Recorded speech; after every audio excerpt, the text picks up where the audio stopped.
two teams that know each other very well and revisit the rivalry 18 times a season are at it again. Despite former Marlins becoming Phillies and former Phillies becoming Marlins over the years, the battles continue to be passionate. When these familiar faces hit the diamond, you can guarantee there'll be plenty of energy, and the rubber match is coming up.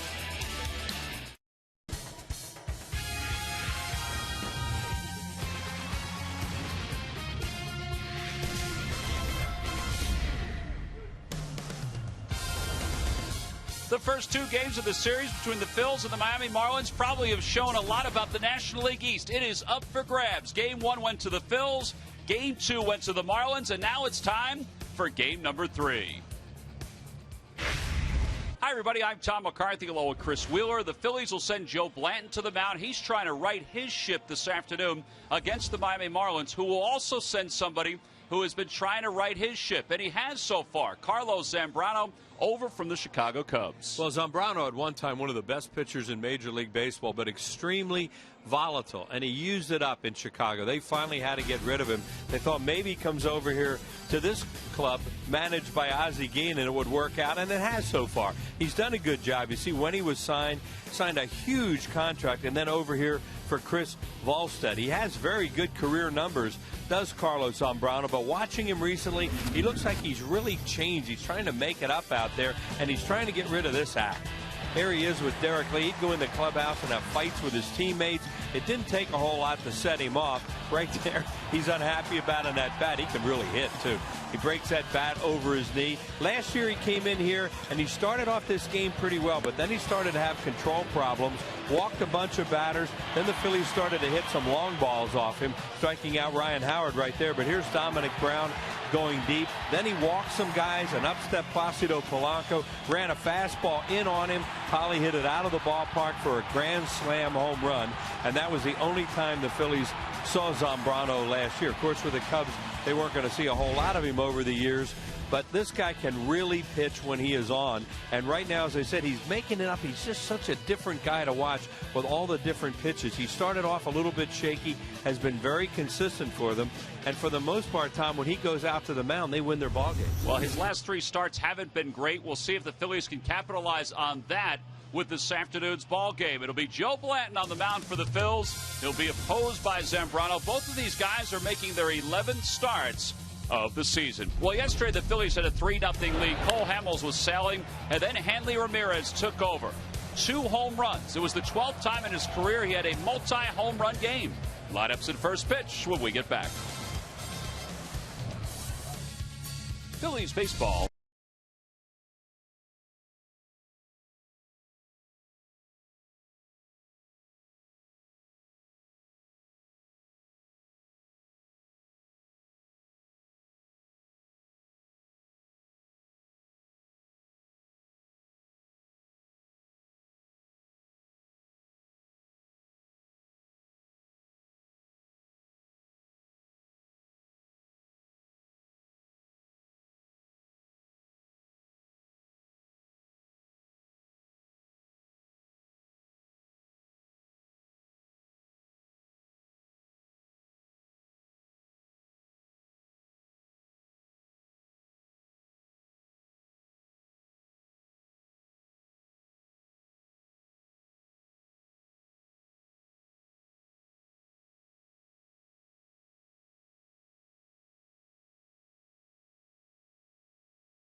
In the final game of this three-game series, let's take a look at today's lineup. It's brought to you by Xfinity, your home for the most live sports. Leading it off at shortstop, Jose Reyes. Omar Infante bats second. Hanley Ramirez third. Then Giancarlo Stanton in right field. Greg Dobbs, the former Phil, is in left field. He'll bat fifth. Logan Morris in sixth. And the bottom third of Buck, Coghlan, and Zambrano.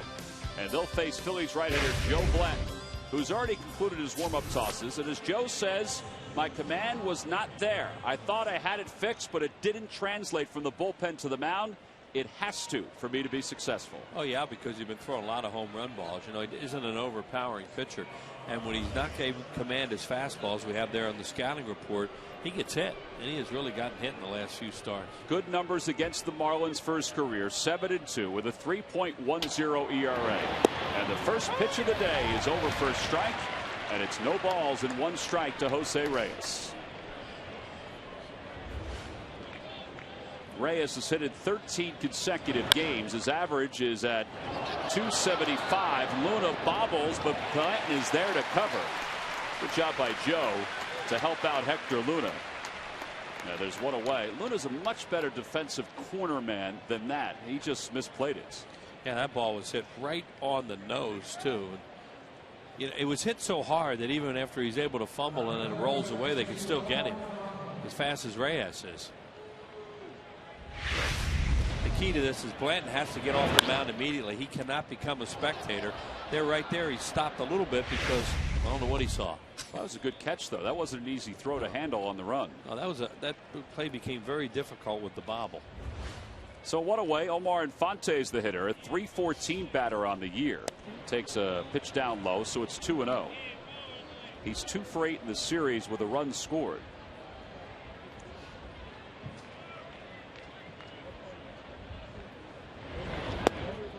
Joe began the year as one of the better pitchers for the Phillies. In fact, he was very comfortable through his first 5 starts, but his last 3 starts have not been that comfortable. He's allowed 19 earned runs in his last 13 2/3. But he's going to get 2 quick outs here in the top of the first. Well, there was a fastball, for example, that was not down the middle. That pitch was away a little bit, and Infante hit it off the end of the bat. Time for our Nissan keys to this afternoon's ball game. Well, how about winning a big series here at home? And when you play the Marlins, it's a big series. And we're going to get a look at the new Big Z out here today, and he is different. He reminds you of a Ivan Hernandez, who throws a lot harder because he throws all kinds of different pitches from different angles. He looks like he's out there making it up. Well, he's sitting in the dugout waiting his turn. Hanley Ramirez, the batter, he lines one toward Rollins. And it's a 1-2-3 first inning. So Blanton gets through the first. That was a bullet off the pad of Ramirez. Zambrano's ready to go, and so is the Phil's offense.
For the most live sports, leading it off at shortstop Jimmy Rollins, then Juan Pierre and Hunter Pence. Hector Luna, the first baseman, bats cleanup. Shane Victorino hits 5th. Placido Polanco 6th. Freddie Galvis at second base, he'll bat 7th. Ryan Schneider behind the plate this afternoon, he'll hit 8th. Joe Blanton 9th. And there's 31-year-old Carlos Zambrano, a little slimmer than he has been in past years. This is the 11th start overall, 3-3 with an ERA of 3. They still have him listed at 276. He doesn't look like he's quite that big anymore, but he is a big man. And there's a scouting report. Look at where his fastball is now. It used to be 95, 96, heavy sinker, all those other pitches in there. And they have 9 players in the lineup today because this man can flat out hit. He has 23 lifetime homers. Rollins leads it off against Zambrano. The first pitch is taken for a strike, and it's 0-1. Rollins 3 for 10 in the series. He's hit in 6 consecutive games. His average during that stretch is 345, which may not sound like a whole lot, but it's raised his overall average to 242. He was down in the 220s when this stretch began. The 1-1 pitch. Ground ball right side. Logan Morrison, an easy play, 1 away.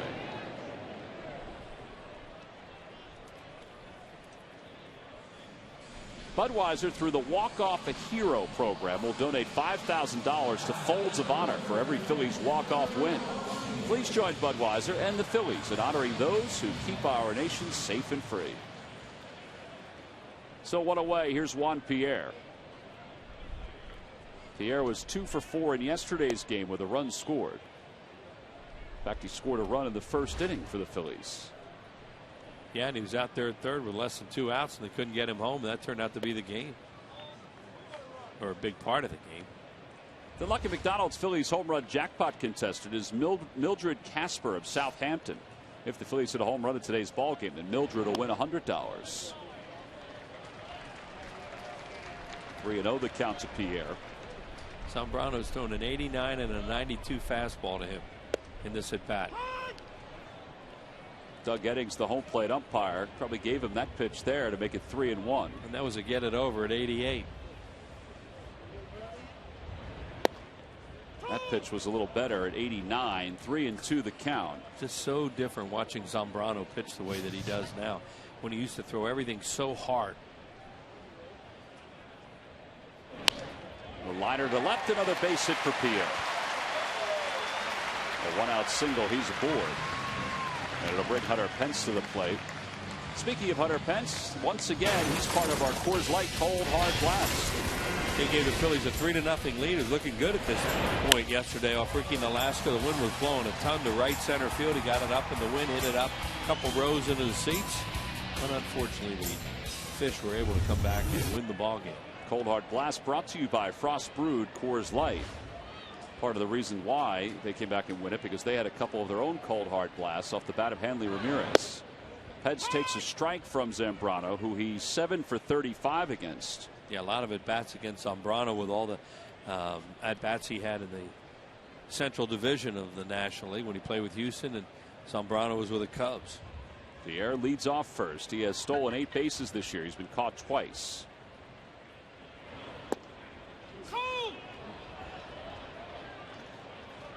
So quickly it's 0-2. Watching him warm up, he threw a slider there. It looked a little harder, but he was slopping up some curveballs when he was warming up too. So, you know, that's in his arsenal also. He's also thrown a couple change-ups so far. They put Splitter up on the board. Randy St. Clair, the pitching coach for the Miami Marlins, said before the ball game that Zambrano has been better as a player and as a person than he anticipated. He said he has worked hard. He said he's an unbelievable athlete, which is always an asset for him, even when things aren't going well on the mounds. Tremendous athlete. Yeah. Outside off the glove of Buck. That'll be the 3rd pass ball if they score it that way for Buck. And Pierre's in scoring position. Yeah, he just missed that. They are going to score that a pass ball, so 1-2. Zambrano missed his spot by a lot there, but it certainly is a very catchable ball. He cut that thing a little bit, it looked like, and it folded. Pierre stole 3rd yesterday. It was part of a double steal with Pence. He leads off 2nd, being shadowed by Infante. And the pickoff play is on, but Pierre is back, and the throw was off the bag anyway.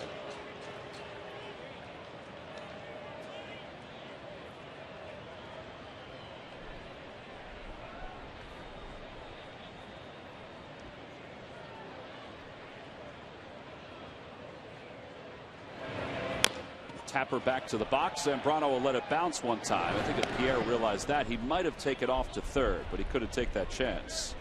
So 1-3 on the putout. There are 2 away. And here comes Hector Luna.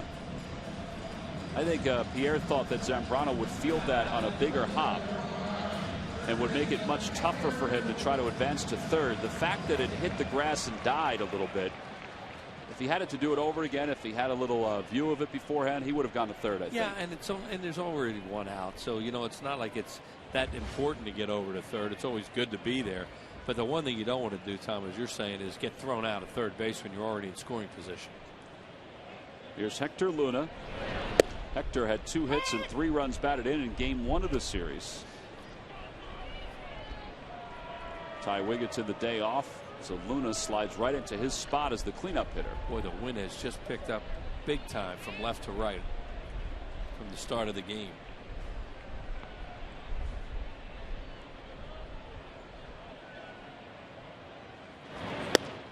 One ball, 1 strike the count. Look at that. See the flags in center field. On the Toyota Major League scoreboard, Steve Lombardozzi has capitalized on the wind in D.C. to give the Nationals a 2-0 lead. His home run led off the bottom of the first. Nationals are in first place of the division, a game over Miami and the Mets, and 3 games over the Braves, 3.5 over the Phils. At a strike of the knees, it's 1-2. Luna was guessing then, because he had a fastball right where he likes to hit fastballs. You see his reaction when he took the pitch. It's like he jumped out of it. Oh man, that was me.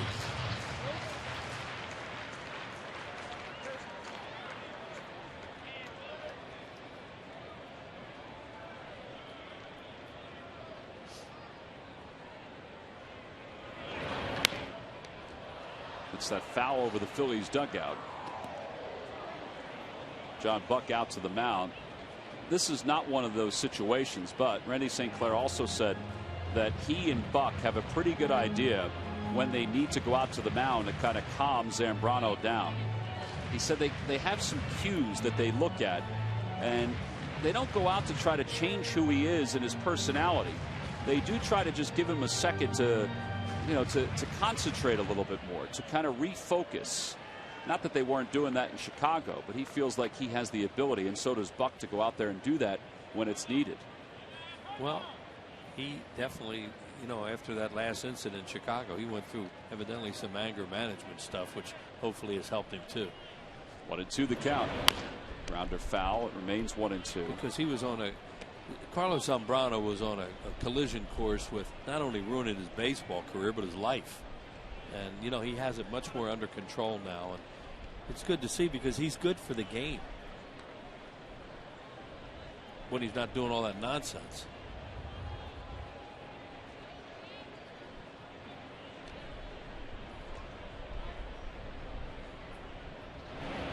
Inside, 2-2.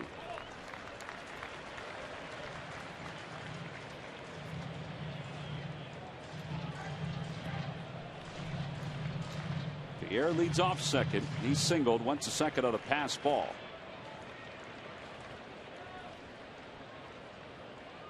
The 2-2 pitch. Low, ball 3. Well, this is already a 21 pitch inning for Zambrano. Victorino's on deck. He just threw him a changeup, 2-2, and missed with it. That was a good eye by Hector Luna. See if he gets his fastball now, or whether or not he'd rather face Victorino, who has very good numbers against Zambrano. Fastball, ball 4. Well, it just missed. Luna hesitated a moment. And first walk for Zambrano, who has walked 10 batters in his last 3 games. That's 11 now in his last 4. This is really close. I thought that was a strike. In the old days, the hat would be off right now. Look, he's even smiling. Boy, who is that guy in that body? Well, I don't want to lay out all these different things about Zambrano, but they said today, Randy St. Clair said today, that a lot of it is when he's mad at himself, he shows even more emotion, and that's what they try to temper a little bit. Victorino takes a strike. It's 0-1. Victorino 1 for 3 so far in the series.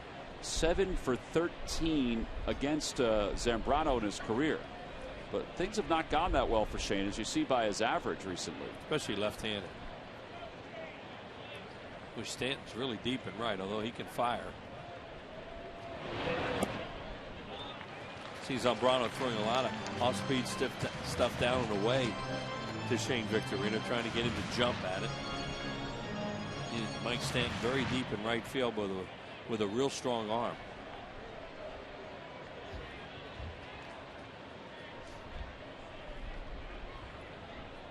One ball, one strike, the count. Chopper right side. Infante charges, has to hurry, and does. So the Phillies leave a couple. No runs, one hit, 2 men left here in the first. Zambrano throws 24 pitches in the first. We go to the top of the second.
You see every Phillies out-of-market game live online and on your favorite devices in HD quality. Mike Stanton hits the first pitch foul from Joe Blanton, and it's 0-1. That's where we usually see Mike Stanton, is on MLB.TV.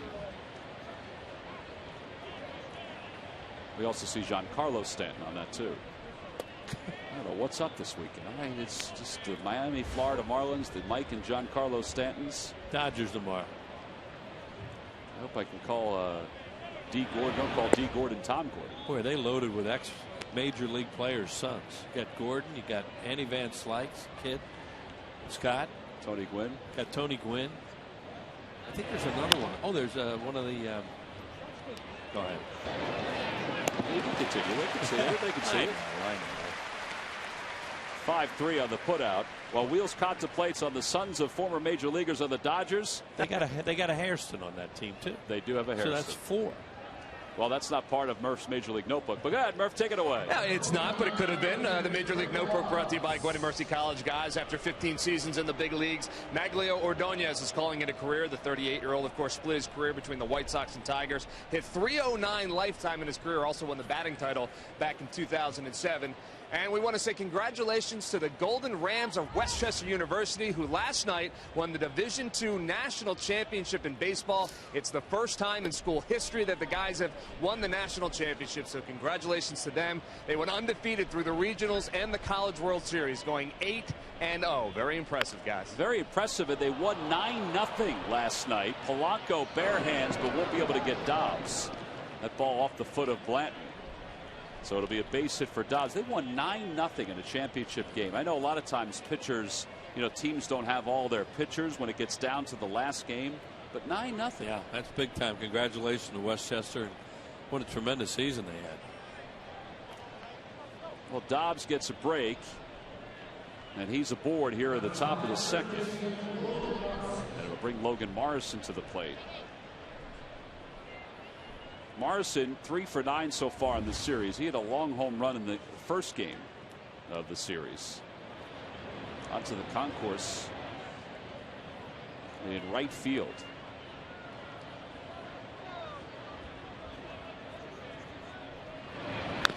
And he fits the first pitch foul. It's 0-1. Now, you don't want to see this guy get a ball up in the air to right field right now. He'll go a long way.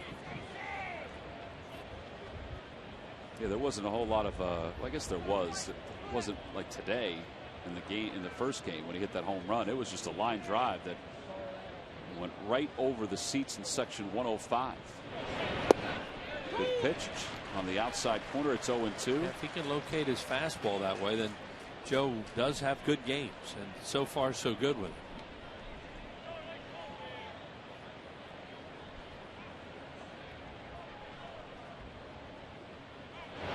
And a called strike 3.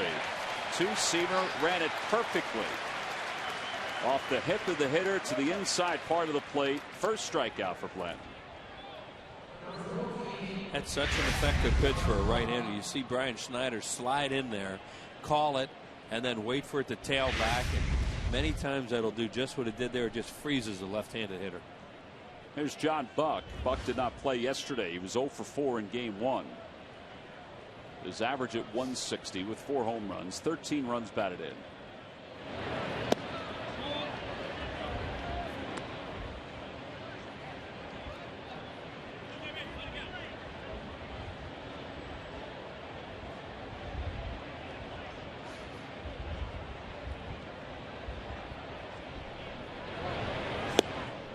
Out front, 1-1. That was the changeup from Blanton, which is so effective against lefties, but he can still throw it against right-handers. And he does. He will use it against right-handers. And it's all set up by his fastball. Rich Doobie and Mick Billmeyer's bullpen sessions with Joe have been important these last few games while he has struggled. As we mentioned before, Joe felt like he had everything worked out after his last bullpen session, but he said it just didn't translate. Mickey's usually out there with Jesus Tiamo and Rich Doobie when those bullpen sessions take place. Yeah, it's been translating into a lot of homers lately. A strike, and it's 2-2. That was a cutter.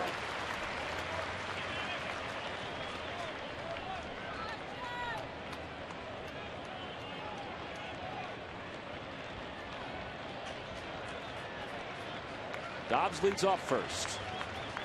Schneider will set up outside. And a curveball called strike 3. Beauty pitch.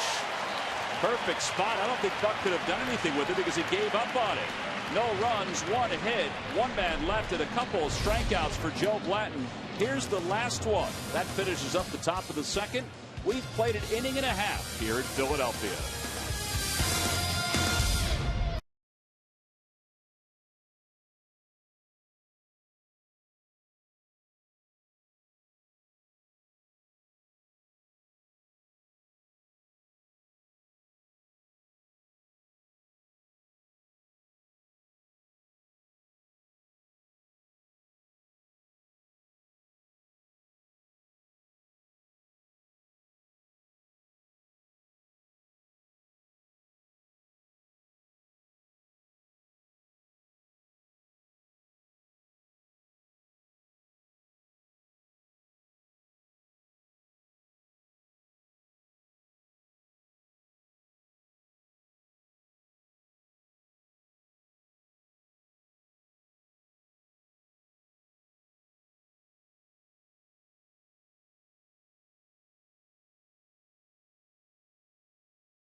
info and entertainment and everything you need to know. Weekday mornings from 6 until 8.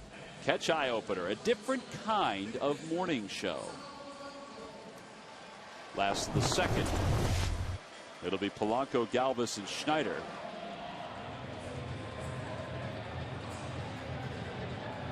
Against Carlos Zambrano.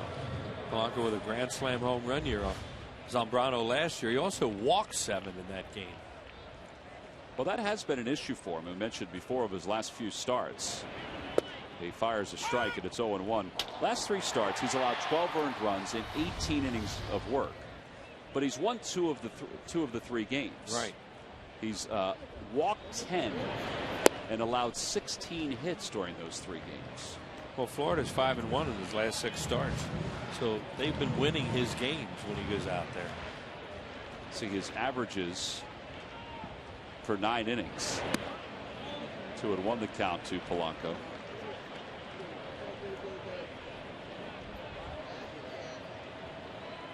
Polanco's 5 for 9 in the series. He had 3 hits in the opener. Looks like he's doing a little bit of his old teammate Ryan Dempster's act out there with his glove too, that, wiggling around. Could be because he's throwing so many different pitches. Ball 4. So Polanco is the second walk issued by Zambrano. Yeah, some guys have gotten themselves out already in this game. You know, Zambrano is not. He's going to run deep counts. He's going to try and use different pitches. You know, he's not the guy you used to see who would go out there and just throw everything real hard and challenge everybody. And a lot of it's because he's got a bad shoulder or had a bad shoulder. And, you know, a lot of times when you have the shoulder problems he had, you're never the same. Strange, though, after all that, you look at his numbers for his career. His last losing season was his 2nd year. Last year he was 9-7 for a Cubs team that was not that great. Zambrano makes the catch and fires over to first base. He's nuts. I think Freddie Galvis, that's a good play what he tried there. Then he almost kills Morrison and Polanco because he was in between watching over there to see if maybe he could drop it or let it drop and get a double play. He would have gotten the runner at second, but Galvis would have been safe at first. Galvis was running the ball out, so he decided, well, I'm going to try it this way. I'm going to catch it and then fire over there and get him that way. See, watch him right now. Now watch. See, he's going to look. Now he's saying, I'll get him this way. Now Morrison even got leather on that. Well, now Brian Schneider, a 278 hitter. Checked his swing, but nope, the home plate umpire dug at it. He says he went around. Sam Palazzo's light flashed right in front of his eyes, too. That's the hardest pitch he's thrown all day. And pretty close to that bag. He is unorthodox. I don't think anybody ever questioned his competitiveness. You know, his temperament, yeah. But as you said, Tom, you know, his numbers are good and he wins. Lifetime, he's won 128 games. He's lost 84. So he's 40 games over 500 for his career. 44 games over 500. That ball's hit hard. Knocked down by Morrison. They may still get the runner at first, and they do. Now Brian Schneider hit that one right on the nose. Yeah, Morrison struggled a little bit down there defensively.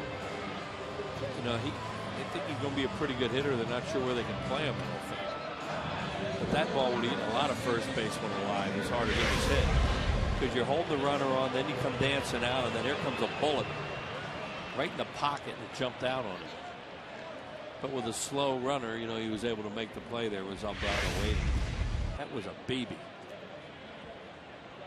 So Brian's retired. Joe Blanton's the hitter. Joe is a little different hitter than Carlos Zambrano is. Most pitchers are. Although Zambrano, I don't think, is homered in the postseason. Joe has. I'm trying to think who holds the all-time record for homers by a pitcher. Is it Spahn?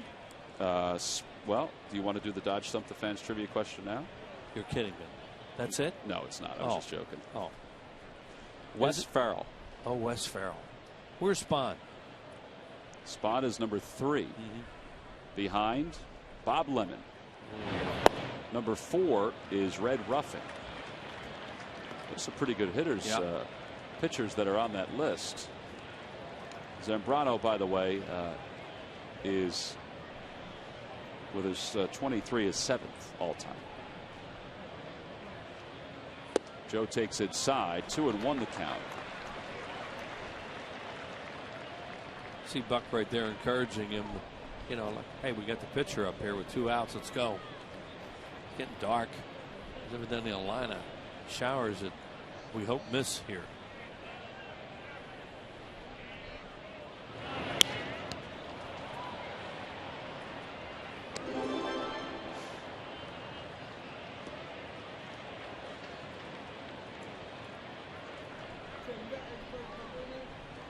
See some of the great hats that some of the dads are wearing in the stands today, brought to you by Chevrolet. That's not one of the ones we gave out today, but that's also a very nice one, Andy. We like that one. Swing and a miss. Blanton's rung up. First strikeout of the day for Zambrano. So the Phils leave another one in scoring position. Those are the hats brought to you by Chevrolet that were given out today, the ones to the left, as we go to the top of the 3rd.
Here's the question. It is not red roughing, but you're close. Okay. Ozzie Guillen won the Rookie of the Year for the White Sox in '85. Named the only other White Sox Rookie of the Year at shortstop. The answer will be revealed in the 7th inning. Top of the 3rd. Ozzie's Miami Marlins, nothing. Charlie Manuel's Phillies, nothing.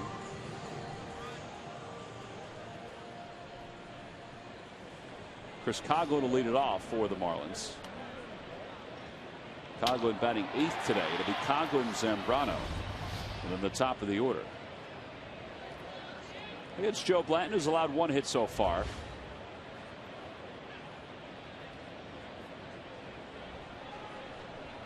Coughlin takes a strike, and it's 0-1. Former National League Rookie of the Year, who won the award the year that Jay Happ was having such a great rookie season for the Phillies. Speaking of rookies of the year, Hector Luna with a nice lead to Blanton, 3-1 on the putout. And here comes Zambrano, who is a switch hitter, so he'll bat left-handed against Blanton. yeah, you get him either way. Remember when Vicente Padilla would switch hit? Yeah. We never knew, but it didn't matter if the pitcher was right-handed. That didn't mean he would hit left. No, but sometimes he would just go up there left-handed if there was a righty on the mound. Trying to figure out Padilla, forget it. I mean, Padilla couldn't hit.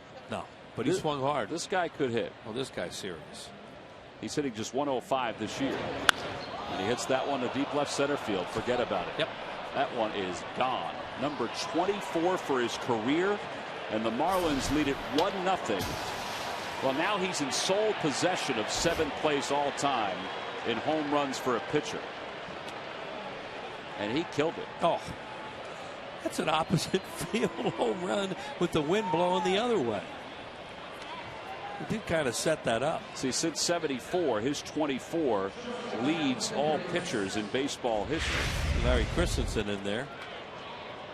That's one of those fastballs that missed right down the middle, and he was just going to go up there and swing on that first pitch, and he killed it. So 1-0 Marlins, 1 out here in the third. Jose Reyes the hitter. Reyes out in front of a changeup. It's 1-1. It's only the third hit this year for Zambrano.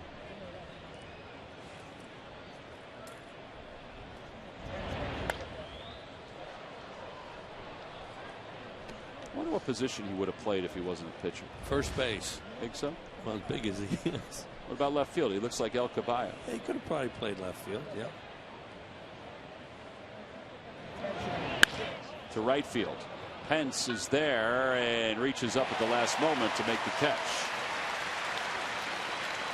That's one of those where somebody will say to me, define where there is. Well, he was in the neighborhood, and he's athletic enough with long enough arms that he's able to make that grab. Yeah. But that ball kind of jumped a little bit on him. Well, the wind's going out that way. It's going to take it. And he's just made 2 mistakes to 2 hitters with fastballs, and you see what happened. Now with 2 outs, Infante's the batter. He takes outside.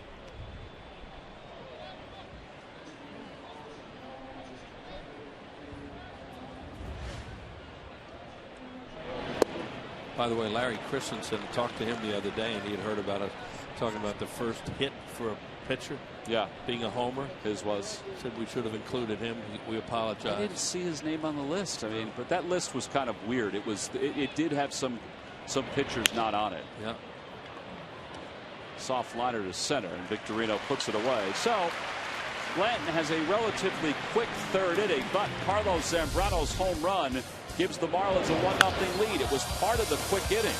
It got out of here quick to left center field, so we go to the bottom of the third. And the Fish are up 1-0.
Now for great deals. Only a Honda is a Honda. By Citizens Bank, we're for homes.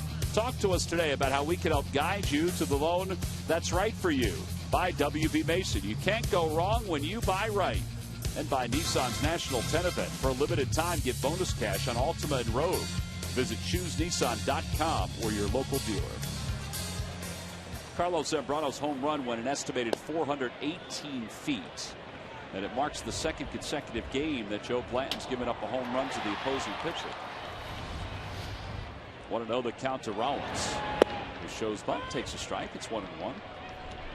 Good news is, though, the Phillies have had some decent at-bats against Zambrano. Not everybody, but some folks in the first couple of innings to run his pitch count up to 41 here in the third.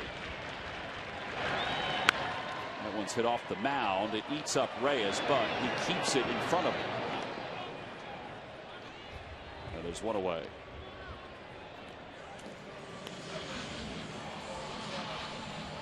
Well, the Dodgers will be here beginning tomorrow to start a 4-game series. It's sold out tomorrow. There will be standing room only tickets that'll go on sale, though. But Tuesday, the 5th of June, is the Faith and Family Celebration. Wednesday, the 6th, is 7:05 start. And then Thursday's a Citizens Bank Business Person Special. Order your tickets by going to Phillies.com.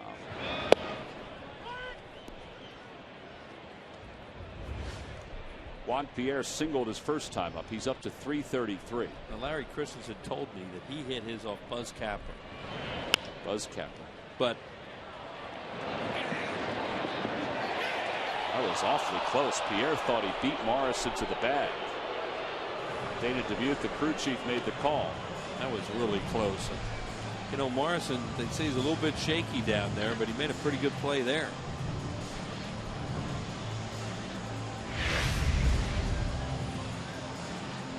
He pulled up right there, and it's close. Pierre beat it. He did. Pierre beat it, and he knew it. Boy, what a great replay. This one's even better. That's almost a tie. That's a tough call right there. But when you slow one up like that and you see it, you realize what a tough call that was. 4-3 on the putout. The Phillies are retired in order. Well, so much for running up the pitch count. This was a very easy inning for Zambrano. A very fast inning for him, too. 6 pitches. We go to the 4th. 1-0 Marlins on top.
Hands-free stack and shred shredder.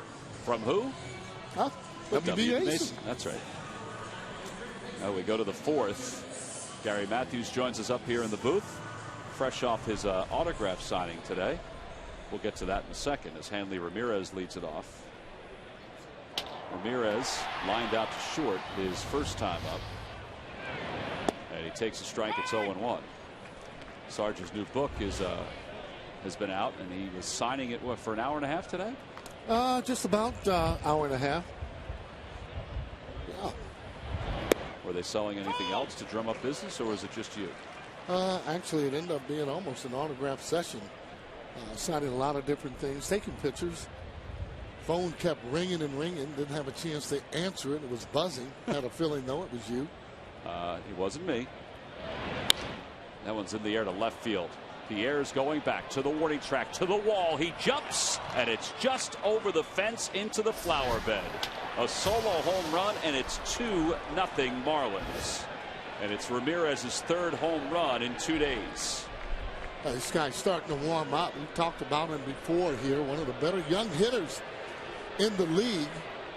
You notice the first time he just ended up taking a pitch and not even offering.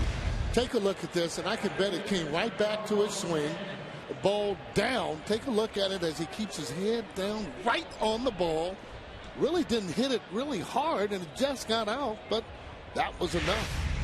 So Mike Stanton, or Giancarlo Stanton, excuse me, will take a strike. It's 0-1. Home run for Ramirez is 11th of the year. That one's back toward the middle. Galvis is there, and he throws out Giancarlo. One out here in the fourth, and here comes Greg Dobbs. So Dobbs reached an infield single his first time up. All right, so book signing today. Yeah. But it was more than a book signing. I thought it was just for your new book. No, we sign other things. I mean, if you're in the line and you have a book, yeah, great. But if you have whatever, we signed that, took some pictures, and just a great day to do that, though, too, let me tell you. Was there a break in the line? Was it long the whole time? I don't know if it was so much long, but it was consistent the whole time. All right, consistent. If that's what you're talking about. I was just wondering. Yeah. Jim Salisbury and Todd Zolecki, who also wrote a book this offseason. They had an autograph signing yesterday, and I was just wondering what the numbers were for yours compared to theirs. They said their line was pretty consistent, too. Oh, yeah? I didn't see their particular line. I was going to go by there, but I think yours is a little longer. Their book is very good, but I think yours is a little longer. Well, you never can tell. They had two people doing that, right? They did it, co-authors. Dobbs is 2 for 2 as he floats that one into left. So a 1-out single here in the fourth in a 2-0 game. Well, I'm glad the book is doing well. Yeah, well, I actually, have obviously copies for all the guys there in the booth and across the street. That's right. So Dobbs is on. Look at his numbers since he left the Phils. 15 for 43. Morrison struck out his first time up, and he takes strike one. A fastball at the knees. It's 0-1. I think Dobbs is able to relax in Miami a little bit more than he would here, just because of the difference in the pressure.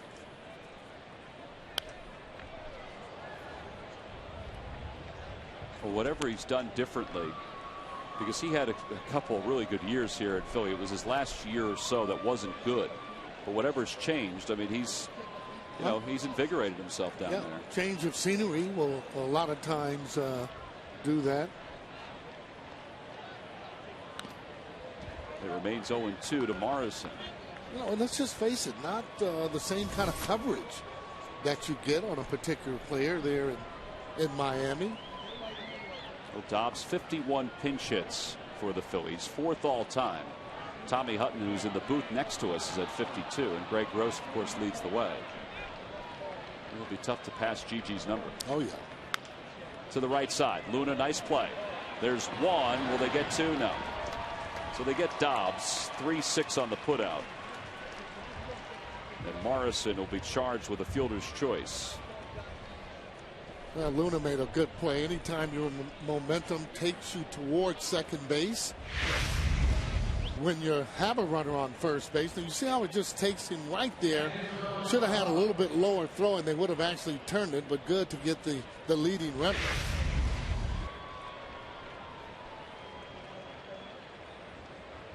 John Buck struck out looking his first time up. Takes inside. It's 1-0.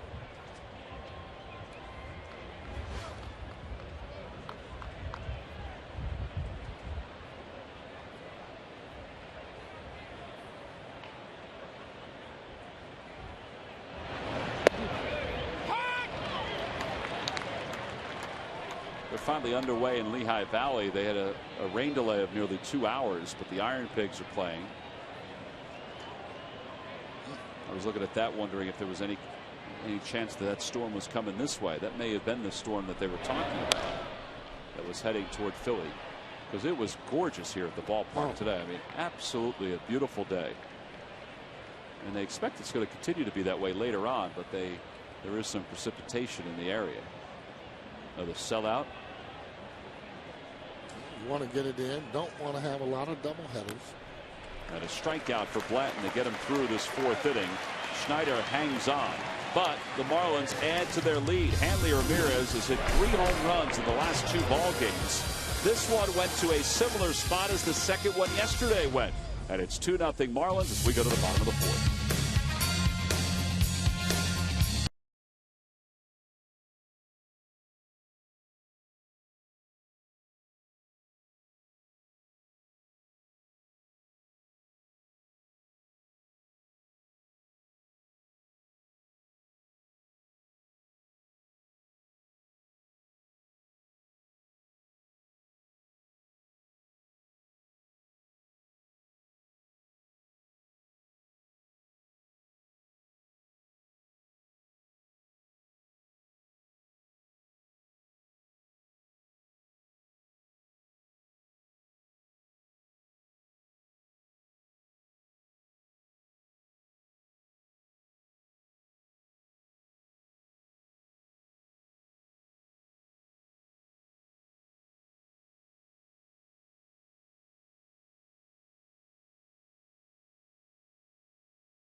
McDonald's any size soft drink or sweet tea is just $1. And by Acura Advance. Well, here we go. The Phillies down 2-0 to the Marlins as we head to the fourth. It'll be Hector Luna, Shane Victorino, Placido Polanco. Wind's picking up a little bit. And now it's kind of coming in from left center field. It's been windy a lot of the day, but this is a little extra boost right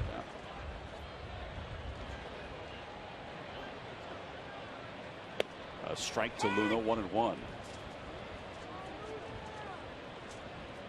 Carlos Zambrano early on in his career would throw that ball 96-97. Just kind of almost wanted to strike every batter out. Since being injured, he's had some back problems. He's been able to pitch a little bit better. Gives you a lot of innings most of the time. Up the third base line. Only Ramirez hesitated for a moment. Just barely got Luna. So one away. He's got this little Ryan Dempster thing going right now, Sarge. I thought Dempster had done it to kind of stop people from knowing what pitch he was throwing. He said that wasn't it. He said he just started doing it and got comfortable. But Zambrano's doing kind of the same thing. Well, Zambrano used to tip his pitches, not unlike Dempster didn't. But sometimes you do it just to kind of relax yourself a little bit more. But so far he's throwing a lot of two-seamers, not throwing a lot of splits. You can see the ball, the movement on it. He's been able to get inside on pins. All those ground balls are 8 ground outs. 0-1 to Shane. 1 ball and 1 strike. Victorino grounded out his first time up. That one he threw 94. Doesn't give you maximum effort on every pitch like he used to when he was younger.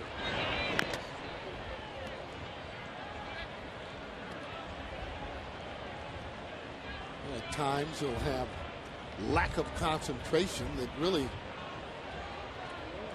for me, puts him in a category where you can't put him in the elite just because of that.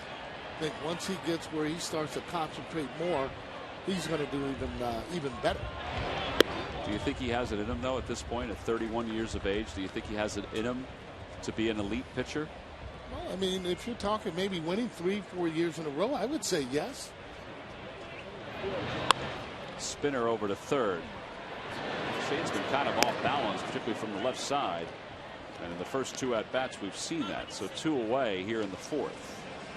An elite pitchers doesn't always equate to maybe victories. You're talking nowadays being able to throw 200 innings or so.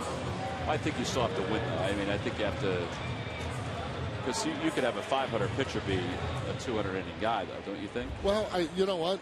Let's face it. Felix Hernandez won a Cy Young Award and was 13-12. Right. Okay? Well, his other numbers, though, were staggering. I mean, a lot has to do with, victories. Absolutely. No, but you do, not just 200 innings. I mean, you got to be able to strike out, have more than a strikeout per inning, or at least a strikeout per inning, stuff like that. I would agree with that. Off the hands, a 1-hopper to Infante. Boy, the Phillies are going down fast these last couple of innings. Last inning was a 6-pitch inning.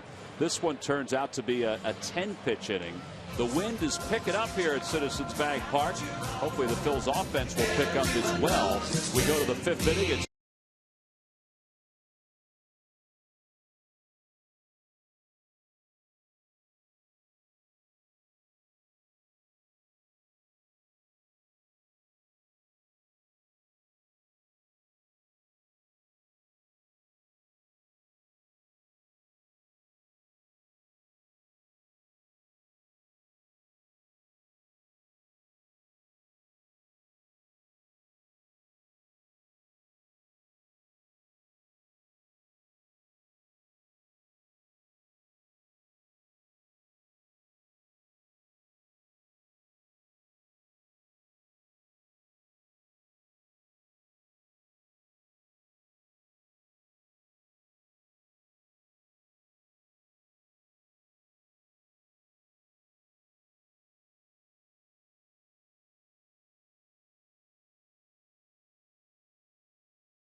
23rd against the Rays and a number of other places this year. Package includes a pregame tailgate in the Phillies party tent with music, buffet menu, beer, and soft drinks.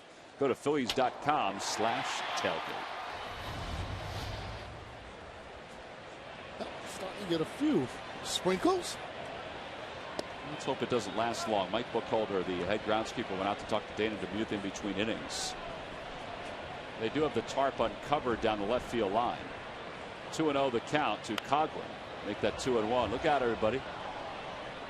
Everybody headed toward the exits with their back to the field. That ball was flying into the suite level. This guy is battening down the hatches. Well, of course, got on his nice little blue hat. He can weather the storm.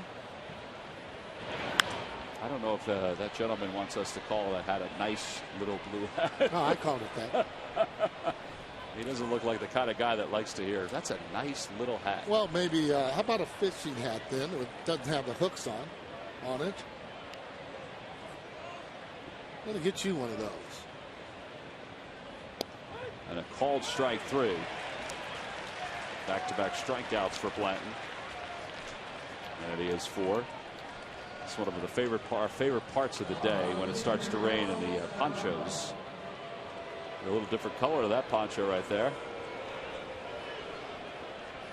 That little guy's got it, but he doesn't have his arms through. He's decided to go with his arms in. Here's Zambrano, who homered his last time up. Even some of our finest ushers and security folks here at the ballpark trying to stay dry, trying to lead by example with those ponchos. Zambrano swings really hard for a pitcher. End up hurting his back at one time and swinging so hard. He's a switch hitter. You said 24 home runs he has now, tying Bob Gibson, who retired in what, 75. Take a look. I've seen this so many times before. It doesn't surprise me at all. This guy will actually, for a pitcher, he'll sit on different pitches and take that ball out of the ballpark. That one's hit hard. Galvis, nice sliding play, and he throws out Zambrano. That was as flashy as it gets, and you want to talk about a fluid, athletic play. That was it right there from Freddie Galvis. Not many second basemen will make that particular play there. He's got a patent on this as he goes and take him out to his right. He slides, gets up almost in the same motion. Knows who's running is the key. Therefore, you don't have to rush the throw, and he just floats it right on over. Reyes fouls it away. It's 0-1. He's 0 for 2.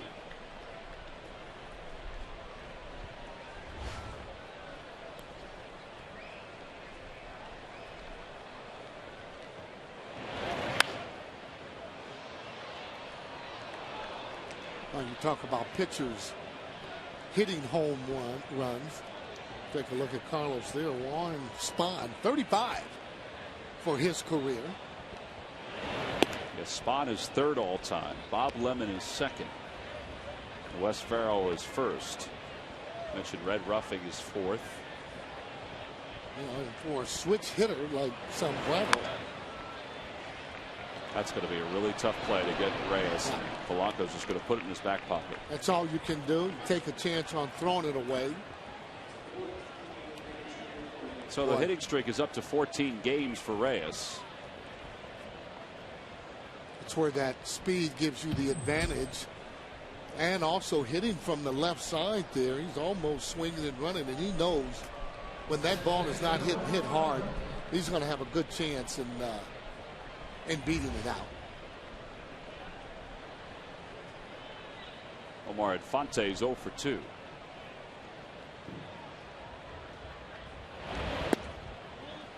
And it's 1 ball and no strikes.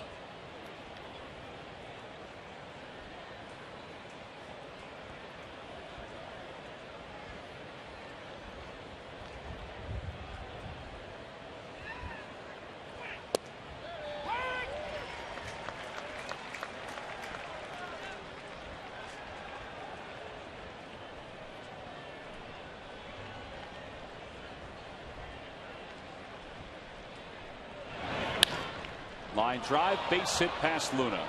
Reyes will get to 3rd. Infante will stop at 1st. Well, there were 2 outs very easily in this inning, and now the Marlins have something cooking with Hanley Ramirez coming up. It always seems that way for the fighting Phils when the opposition get runners on base, facing one of the hotter guys that's in the league here right now, Ramirez, the way he's been hitting the ball the last few days. And even some of those pitches he's fouling off, as you can see, pinch picking that ball up. That he's squaring that ball, squaring it up.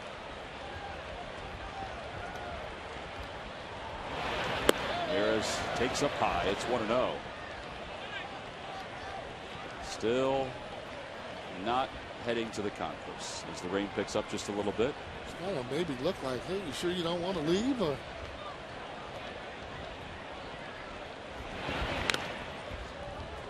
1-1 the count. It's like the gentleman down in Miami that one time. We were at Dolphin Stadium, where he just sat out the rain the whole time. He said, "I'm not going. I'm staying right here." Unreal. Well, he's not alone. I mean, there are others here. The guy in Florida, he was all by himself. Beers covered up. He's going to be by himself in a few minutes if he stays out there.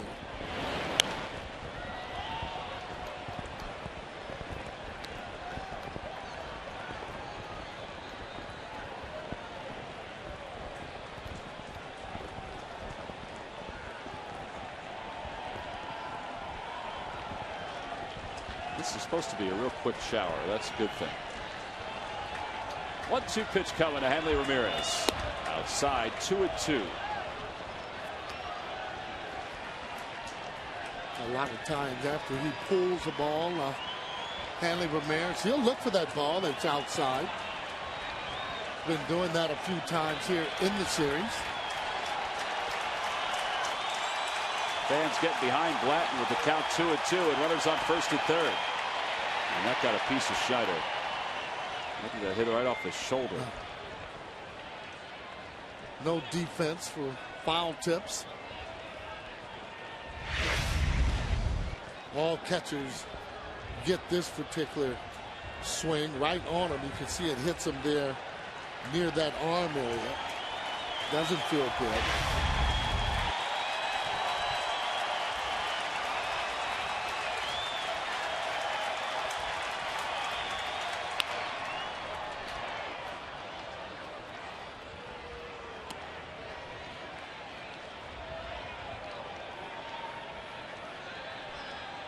You can get him on something maybe out of the zone there where you're not necessarily trying to throw, a strike. Now you do that with guys that are swinging the bat well. Certainly Ramirez has been doing that. 2-2 the count. Schneider sets up outside. Another grounder foul. He's staying alive. It's a good pitch by Blanton. Breaking ball as that ball just goes on the outside part of the plate. Ramirez just fouling it.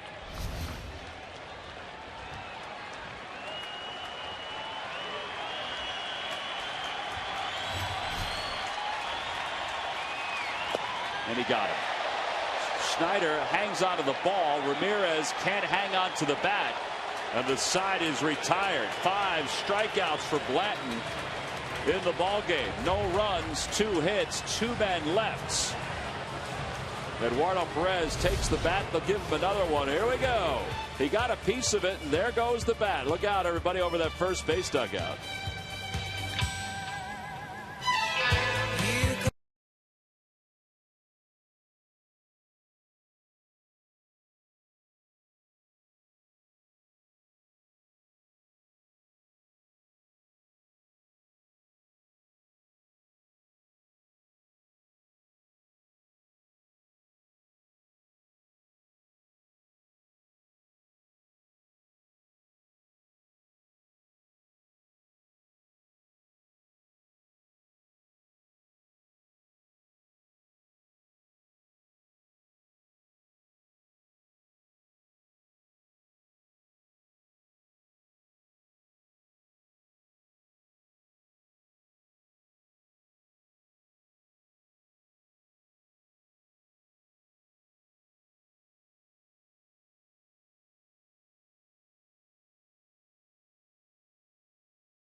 Weeknights at 6 and 6:30 here on PHL 17. Freddie Galvis leads it off here in the 5th. 9 in a row retired by Zambrano. He's allowed only 1 hit, and that was back in the 1st. So Phillies down just 2-0, but this is a game about their offense right now. No question about it. He's Big Z out there on the mound. His fastball's 91, topping out at 94. But he hasn't gone to a lot of other pitches other than that fastball so far since I've been here. He has mixed in a few breaking balls and splits, but for the most part, you know, a pitcher getting you out a certain way, he'll just keep on doing it. In the air to right field. That's well hit. Going back on it is Stanton. Back to the warning track. Back to the wall, and he makes the catch. The wind brought that right on back. Thought he had enough when he first hit it. Got good wood on that. But that's putting a good swing, and that's all you can do.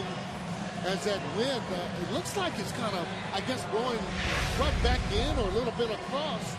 Take a look at this. Another fastball. He grooves it right down the middle.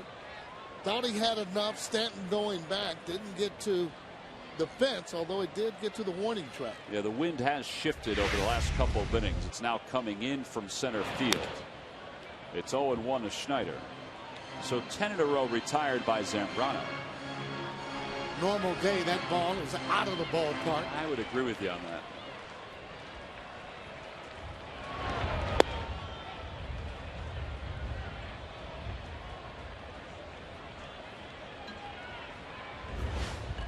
Ryan hit a bullet his first time up, but was retired by Morrison.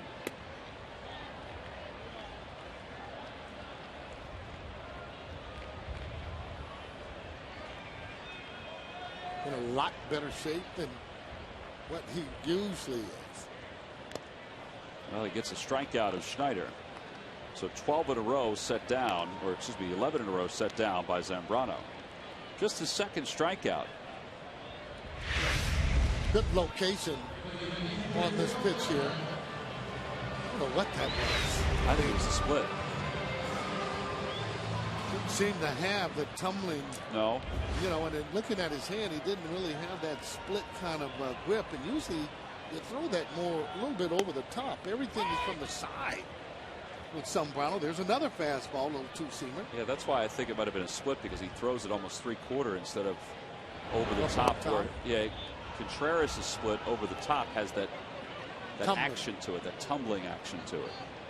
Whereas Zambrano's almost looks like it's a slurve.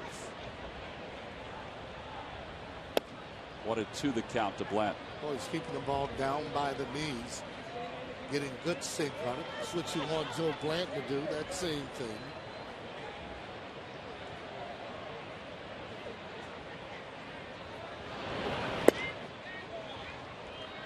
That pitch, 94. So he has some reserve. This doesn't try and do that every single pitch.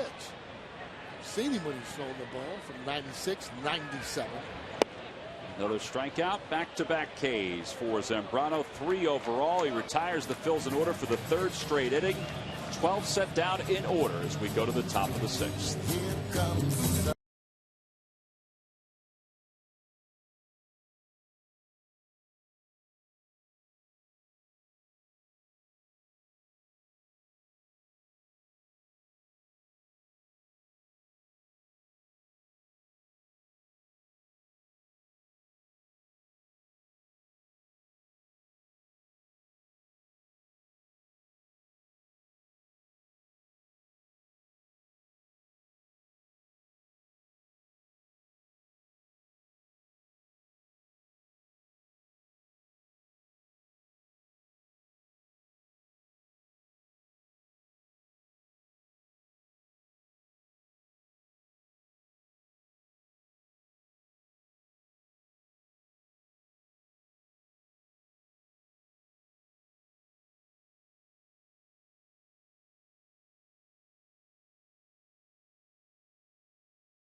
Carlos has delivered at the plate for the Phillies in so many ways this season.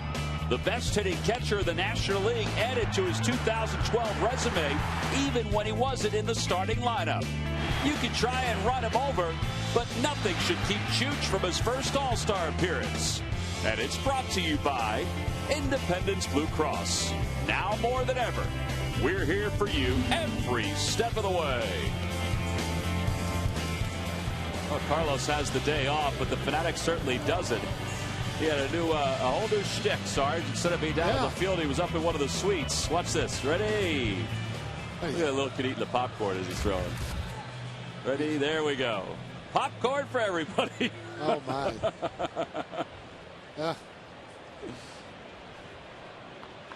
Sure it's not butter popcorn, though, right?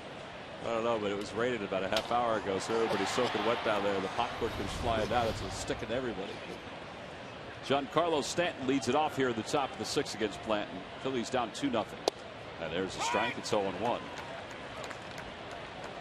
Pitchers have done a pretty good job here on Stanton, pitching him tough, fastballs in and breaking balls away. That's actually a hanger that he let go by. He's grounded out to third and to second, and he's down on strikes. 6 strikeouts now for Joe. It's a good pitch. He's given up 2 home runs, Sarge, but he's pitched okay today. Yeah. You know, just pitch to Zambrano, one he would like to have back. Take a look at this one. That's a pitch there where he takes some off of that. Throws at a couple of different speeds. See Stanton out in front of that particular breaking ball. Dobbs is 2 for 2 today. His average at 300. 21 hits and 70 at bats. That one's to left field. Playable for Pierre.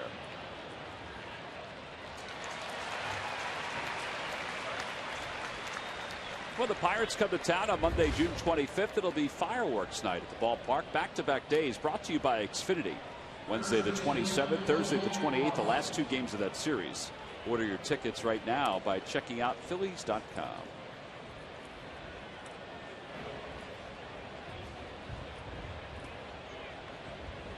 By the way, in Lehigh Valley today, Dominic Brown has hit his first home run. Iron Pigs trail Pawtucket 2-1. Pawtucket.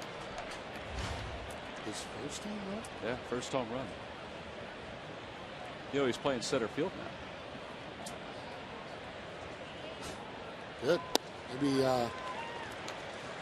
Maybe you'll be able to see that ball a little bit better. Center fielders talk about that, where they can see the ball a little bit better. You can get better jumps when you're in center field. Don't get as much slice one way or the other. Ground ball back toward the middle. Galvis charges, hurries the throw. What a play. I mean, he went after that 100 miles an hour. By the way, the home run by Brown, his 2nd of the year, 1st at home. So we played 5.5. Phillies looking for a homer. When we get back, the top of the order's up.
Provider of your Phillies. By Anheuser-Busch. Smooth Busch beer and easy drinking Busch Light. And by Toyota. Every new Toyota purchase comes with Toyota Care. Bottom of the 6th inning. Phil's down 2-0. They only have 1 hit, which might be why that little guy is taking a little snooze right now. Well, that's a great shot. Well, maybe they need to do a little bit of hitting to wake him up. Some loud sounds. That is a great shot. Makes you want to talk quietly so much. Your inside voice.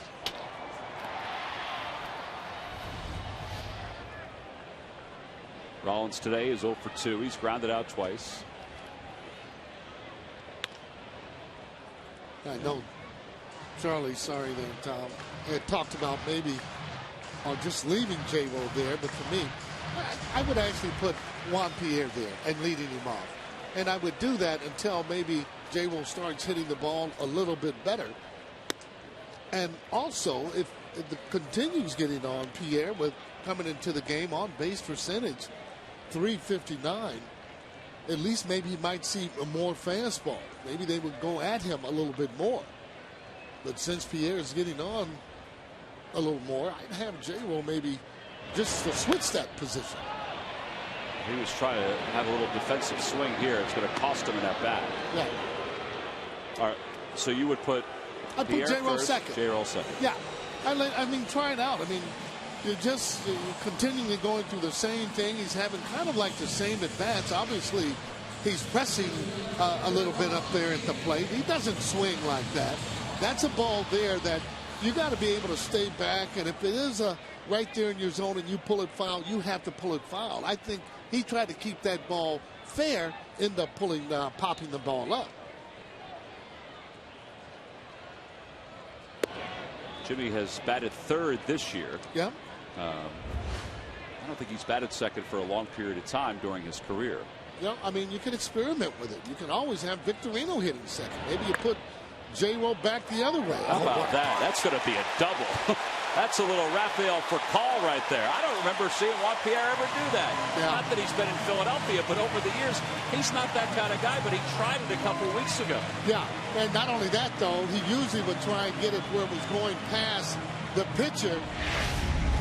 Take a look at it as he actually swings and bunches it. That ball's by Ramirez right down the line. He couldn't have rolled that ball any better than that. Now, he bunched that ball, and he knows automatically he's going for 2 from home plate. That's a heads-up play. Safe and secure with New York Live. So the Phils have a runner in scoring position for the 3rd time today. Here's Hunter Pence. It's only their 2nd hit. It ends a string of 13 in a row retired by Zambrano. Pickoff play, and Pierre is back. Yeah, this is when a lot of times Zambrano will kind of lose focus a little bit, and especially if he's not getting close pitches. You know, when he harnesses all of that, I don't want to say really anger, but he gets out there, he just gets beside himself mentally. If he can harness that, that's when you become a real good pitcher. Want to know the count to Pence.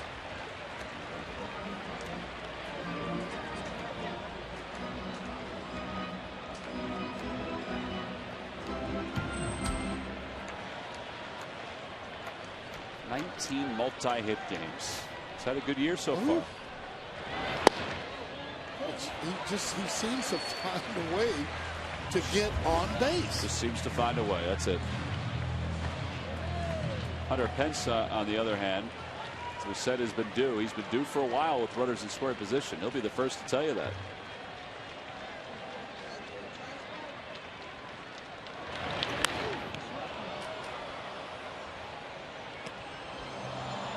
Still a good hitter's count. 2 balls and 1 strike. Well, he's had a good fastball today, 91 to 94. You know, and the harder you throw your fastball, you can get guys to swing at that slider that they throw in the dirt, because it does look like a fastball and coming to the plate.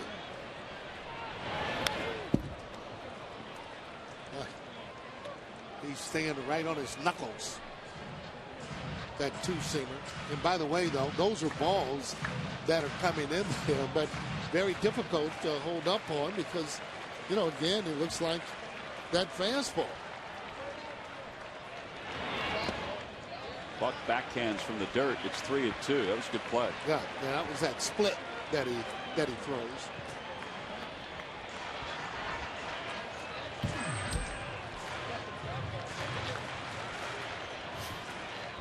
He just got to try and stay up the middle if he can.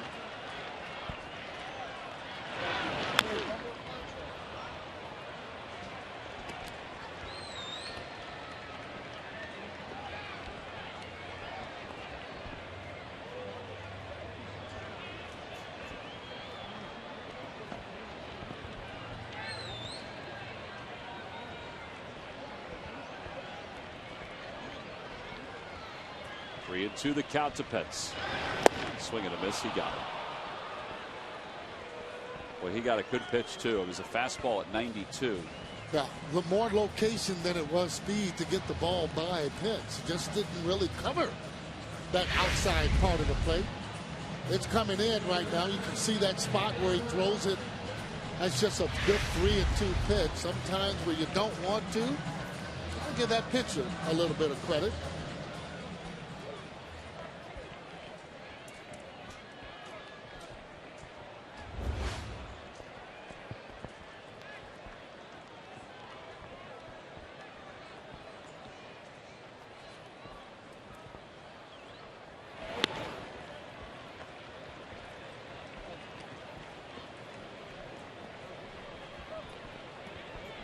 If Luna can come up with a 2-out base hit. On the Toyota Major League scoreboard, the Braves have taken the lead over Washington 3-2 at the top of the fifth. Man, it's about time.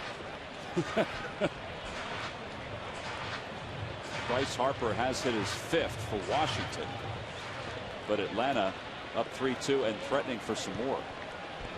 It's 1-1 strike to Luna. 2-1. Well, Luna seeing him pretty good. Not overstriding. He's faced him, I'm sure, several times here before.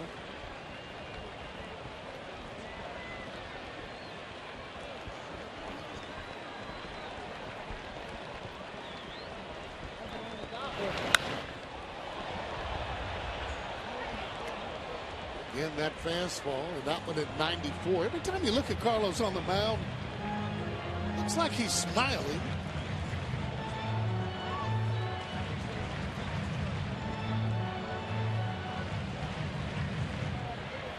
It's a nice way to walk through life. I won't be smiling, no. I've seen him where that same kind of look kind of gets him into trouble at times, too. Here comes the 2-2 pitch to Luna. And he lost his bat, and the Phillies leave one in scoring position here in the sixth inning. They haven't had a lot of opportunities this afternoon. They've left 3 runners in scoring position today, 4 overall. We've completed 6. We'll move to the 7th.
Phillies and the Marlins. Final game of this series dominated right now by Carlos Zambrano. Has hit a home run and pitched 6 scoreless innings. Phillies have not, I think they've hit 1 ball out of the infield so far. And yeah, that was Pierre's double. Well, no, Galvis's fly ball, that's right? Yeah. That may have been it. And, Joe Blanton hasn't been bad here today. He's only given up 2 runs, but, Zambrano's been in charge of this game. So we go to the top of the 7th, and Blanton will face the bottom third of the order. It'll include Zambrano.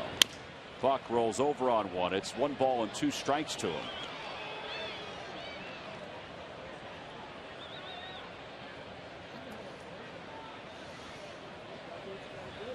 Well, she got that ball from Joey Espada, and she looks like she knows what to do with it. She was slamming it into her glove, ready to go. Stay loose in the stands right now. I think the rain has finally stopped. Boy, they've been firing some bats. Got pretty wet down there for a while. Buck is struck out twice today, and he lays off. It's 2-2.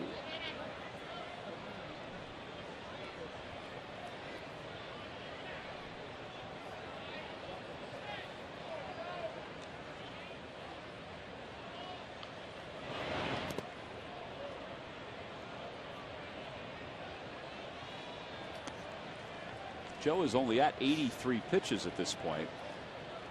I was chatting with Rich Doobie today just about the bullpen and everything, and he said one of the big keys is that we have to get our starters to go deeper into games again. We were doing that for a while, and it's so important to do that from game to game. And you can't do it every game, but just to give your bullpen a little bit of a breather by having your starter go 7 innings or even 8 innings or throw a complete game here or there. Yeah, and that way you can stay away from guys you don't want to use in situations too. Dubes was saying today that as far as the bullpen goes, he knows that Jonathan Papelbon will close when there needs to be a closer. From that point on, he said he's going to kind of play it by ear. Bastardo looks like he's going to be the 8th inning guy, at least to start. There's ball 4. Buck is aboard, a leadoff walk here in the 7th. He said, but from day to day, it may vary, and a lot of it will depend on who's available and who's not. He said, but there's some youth out there, and some guys that had major league time, but not in the roles that they're in need of right now. He said, so they're going to play it by ear. Right. Talked about that during the game yesterday, that it's transformational because you're putting guys in situations that they're not used to, and you don't know if they can handle them or not, and you may have to find out on the major league level. That one's over toward third, just past Polanco. A C&I hit for Coghlan. It sounded like he broke his bat. So first and second for Zambrano. Yeah, you walk Buck, who's hitting 160. Next guy's 151. He breaks his bat, and now Zambrano, normally this is a pitcher you think, well, you got a bunt here. But do you? I think they do. I do too, because the one thing they'd be afraid of is he hits into a double play and short circuits the inning on them. Plus you have the top of the order coming up, and that's the best part obviously of this Marlins lineup as Quall starts to throw. Right, and you don't want them coming up with a man on 3rd and 2 outs. You want them coming up with 2nd and 3rd and 1 out. So Zambrano, who's 1 for 2, he's homered. He's grounded out. He's already squaring around. And he bunts it toward 3rd. That's a good bunt. Perfect. He may beat it out. He is going to beat it out. Wow. How about this inning? Walk, broken bat hit. And, it looked like Schneider and Blanton got caught in between a little bit on that, but that was a perfect bunt. I don't know what they could have done with it. The only thing they could have done is Polanco could have tried to field it and throw to first. He went back to cover 3rd, but it just kept on rolling. Yeah. That's as good as it gets. You could have taken that and put it in your hand and rolled it down the 3rd baseline. I don't know how he could have done any better than that. Velocity wise, in a perfect spot. Well, it's his first 2-hit game of the year. So now it's a tough spot for Blanton with the Phils trailing at 2-0. Now they've got the top of the order to deal with. You have Buck on 3rd. He doesn't have great speed. Coghlan on 2nd. He's got good speed. And then Zambrano over at 1st.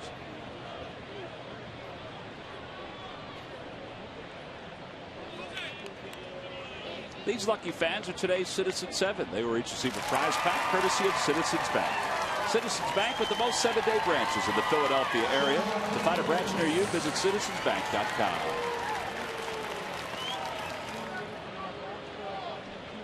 They're going to play back for 2. Yeah, it looks like it. So they give up a run for 2 outs if he hits it hard at somebody. That one's going to be hit hard toward the alley in right center field. It's going to split the gap and go to the wall. That may clear the bases. 2 runs definitely will score. Now Zambrano's being held at third. And it's 4-0 Marlins.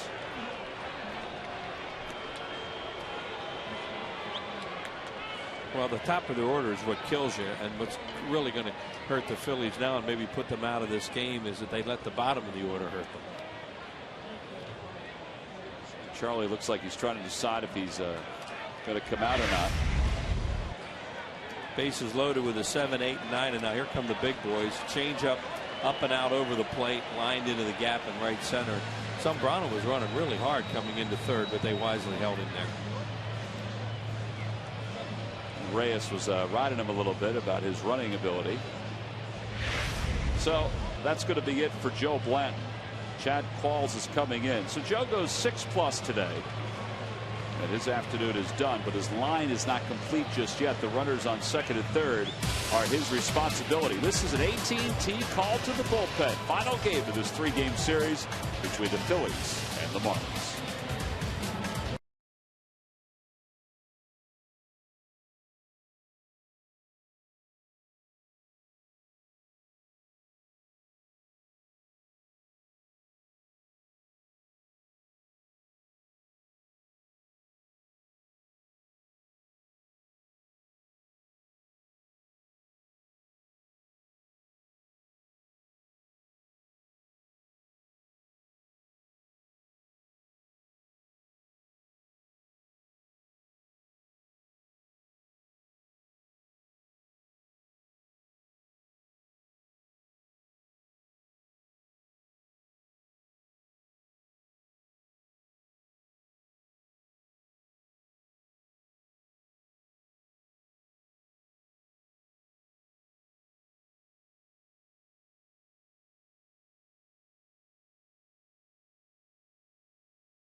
On second and third for Miami, and Chad Qualls will take over for the Phillies. 23rd game for Qualls, 1-1, a 4.58 earned run average. So he's on in a tough spot with Omar Infante due up. Phillies are going to have to play for an out here, which means that Zambrano could score on a ground ball. At least I think they will. Joe Blanton, 9 hits so far, 6 strikeouts. He didn't pitch badly today until the 7th inning when he allowed the leadoff batter Buck to get on with a walk, and then Coghlan had the seeing eye hit. Yeah, and if he doesn't walk Buck, Coghlan, the ball Coghlan hit, Polanco's back in a normal position, and he catches that. So you got 2 outs and nobody on base. But you know, hey, it's baseball. What are you going to do? The infield is halfway for Infante. A swing and a miss. It's 0-1. Yeah, they've been playing for a double play on Reyes just in case and give up 1 for 2 outs. Now down 4-0 already and showing absolutely 0 offense today. They don't want to give up 1 on a ground ball.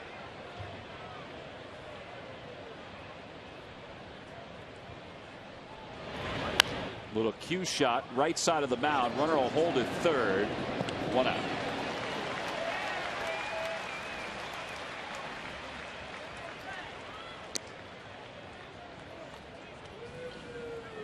Oh, a third of the way there, and now Hanley Ramirez the hitter. I wonder if they walk him to get to Stanton.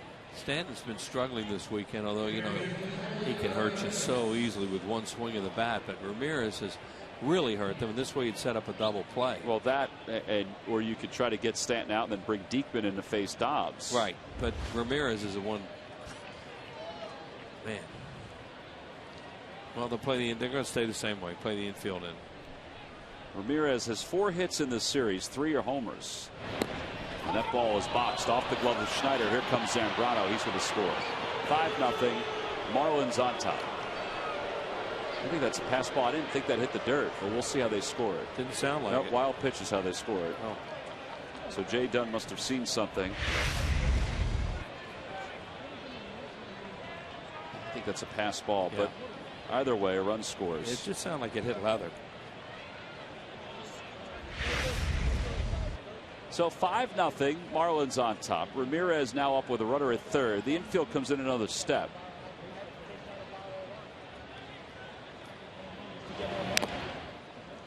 Pretty healthy cut. It's 1 ball and 1 strike. Funny, Ramirez just stood up there and took that first pitch like he thought they were going to pitch around him, and you know, he wasn't going to go fishing. As it turned out, the ball was way away.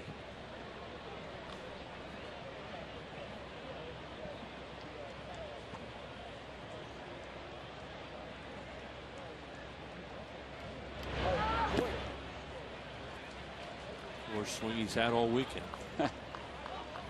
They got him on strikes in the 5th inning. He was guessing there, and he was going to swing.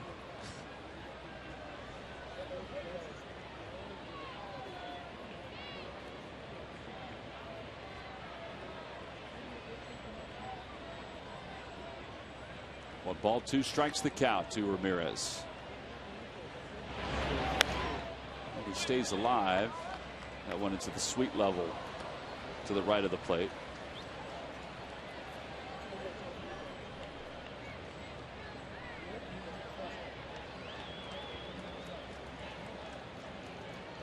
The phones will be ringing now. Those guys waving like that.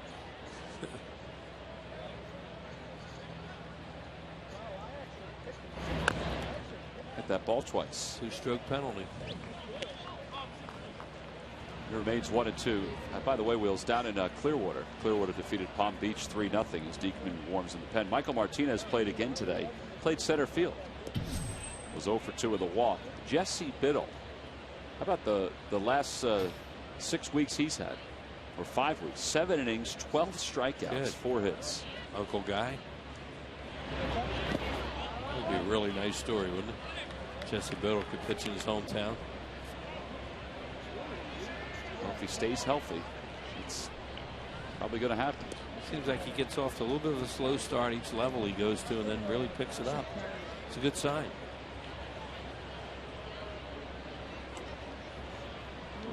Reyes, excuse me, leads off third.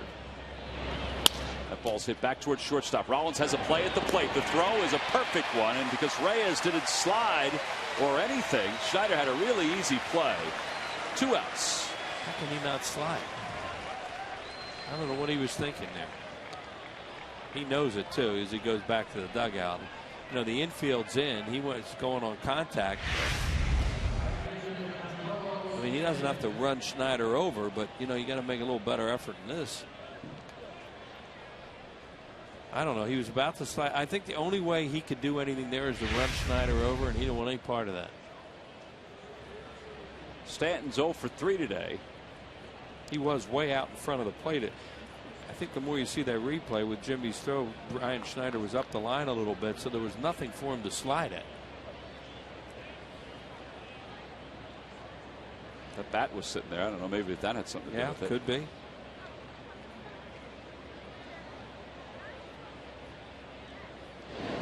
But if you're a catcher, you know you're in good shape right there because Rollins got it to him in a hurry, and he is ready for anything. That's when a catcher can deliver some punishment.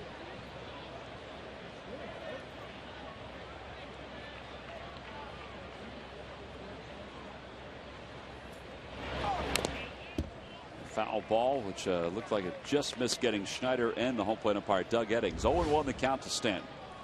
His line from today. Stanton was hitting 300 when this series began. In fact, he was at 309.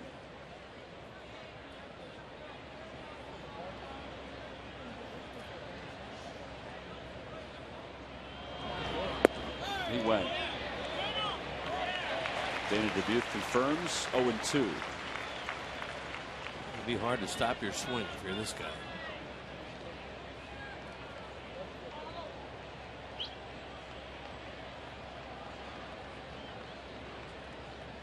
It's turned into a beautiful afternoon again after that rain.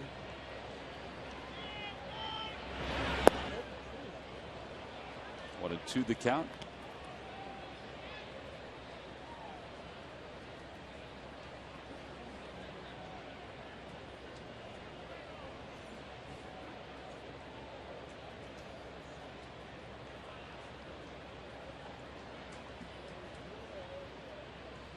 Runner goes, and a foul ball off the end of the bat of Stanton.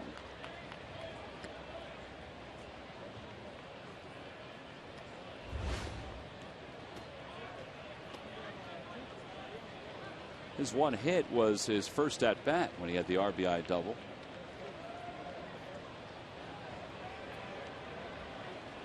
As we close the book on Joe Blanton, 6 innings plus 9 hits, 5 runs. He walked 1. That was in this inning. Struck out 6. 1 and 2 the count to Stanton. Runner goes again. Off the end of the bat. Shallow center field. Here comes Victorino. It's going to drop in front of him. A base hit. Runners on first and third.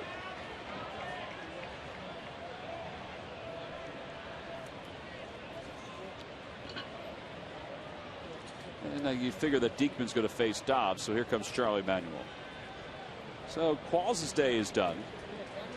They'll bring in the rookie Jake Diekman to face Dobbs with runners on first and third here at the top of the 7th inning. This day has not gone as well as the Phils would have liked. They trailed it 2-0 as this inning began. Now 3 runs have scored. And it's up to Jake Diekman to continue to hold the Marlins and keep this at a 5-run deficit. So another pitching change for the Phillies. This will be their 3rd pitcher used this afternoon here at Citizens Bank Park. Jake Diekman's coming in to replace Chad Qualls.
But he was dumping some popcorn all over some little folks down below.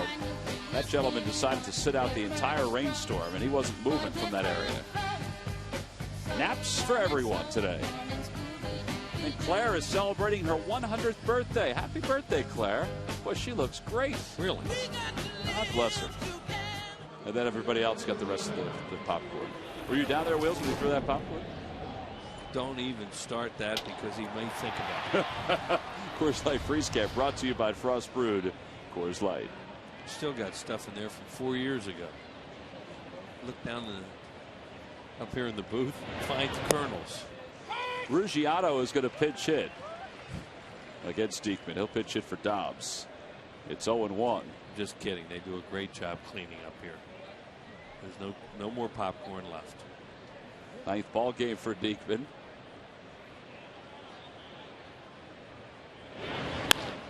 liner to left field. Pierre is out there. He'll put it away to retire the side. But the Marlins do score 3 in the inning. They leave 2. Time to stretch here at Citizens Bank Park, whether it be for a baseball or just for a take me out to the ball game.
His answer. All right, Wheels, here you go.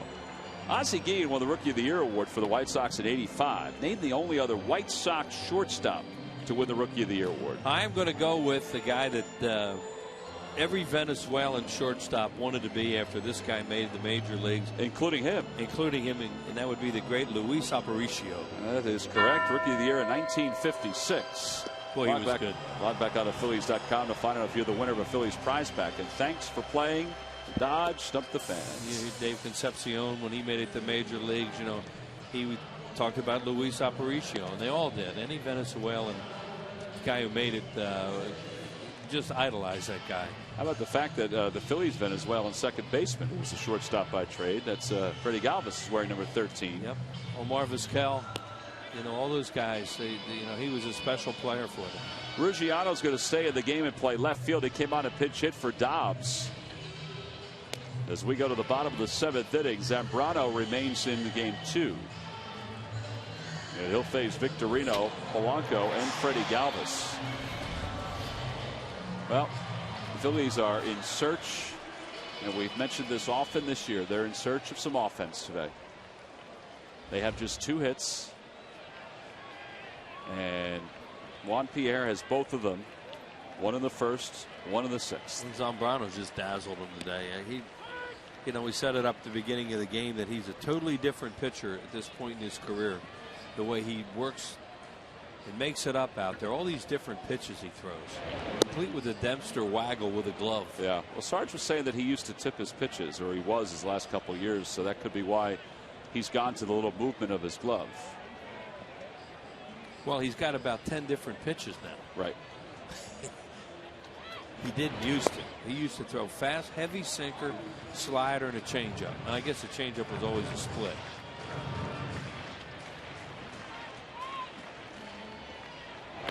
I have him with 10 groundouts today, so whatever he's throwing, he's producing the ground balls. The one ball in the air is a ball Galvis hit that looked like he had a chance to leave the ball. Right, and the foul ball by Rollins. And the foul ball.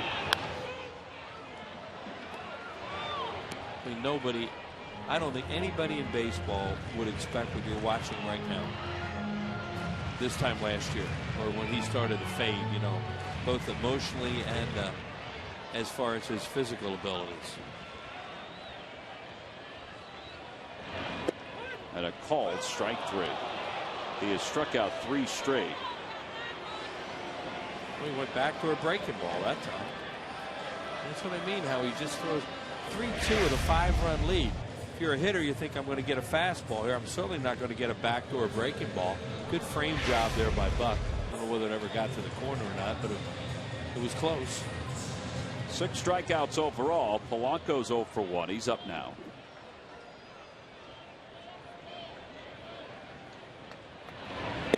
And he takes a strike.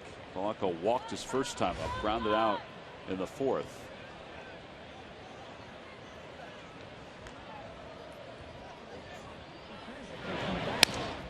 Broke his bat. Shavings right around the plate. Reyes fires over to first.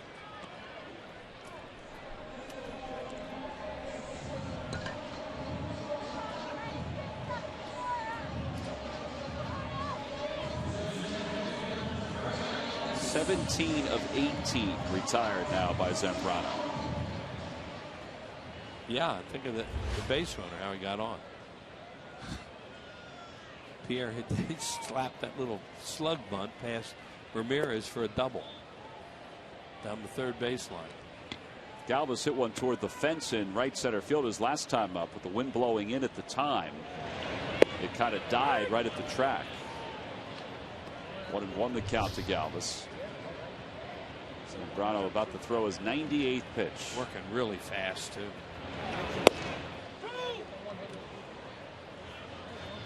Fastball, I don't know if he's thrown more than 92 today. 94 twice. Oh, really? Yeah. Okay. Well, I didn't see those. But for the most part, he's been 88 to 92. Sinking it, cutting it.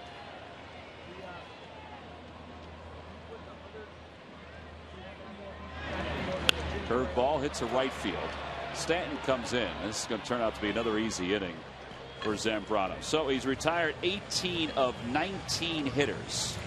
We've completed 7. We move to the 8th at Philadelphia with the Marlins shutting out the Phils 5-0.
Chevy dealer. Visit ChevyDealer.com.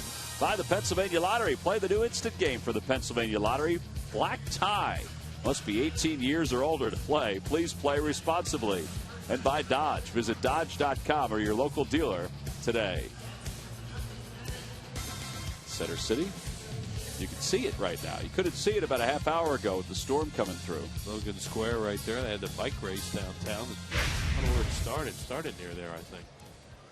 Headed out into Manayunk. To the wall, which you're going to run sometime this summer? No. Yeah, it did start at Logan Square. Yeah, I'm going to run that. Right. Logan Morrison leads it off. Logan Square to Logan Square, we hear. Oh, there you go. That's a beautiful area of Philadelphia down there by the cathedral and all.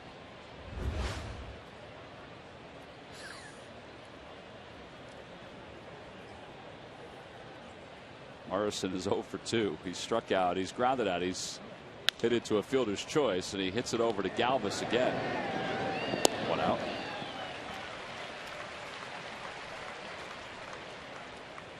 They'll bring John Buck to the plate. Well, up in or down in Washington, the Braves are on top of the Marlins 3-2. Later on tonight, the Mets will play the Cardinals, and obviously the Phillies are facing the Marlins here. Those are the teams in the National League East. The East, in the National League and the American League, from top to bottom, in the American League in the East, the top and bottom teams are separated by just 3 games. In the National League East, it's 3.5 games.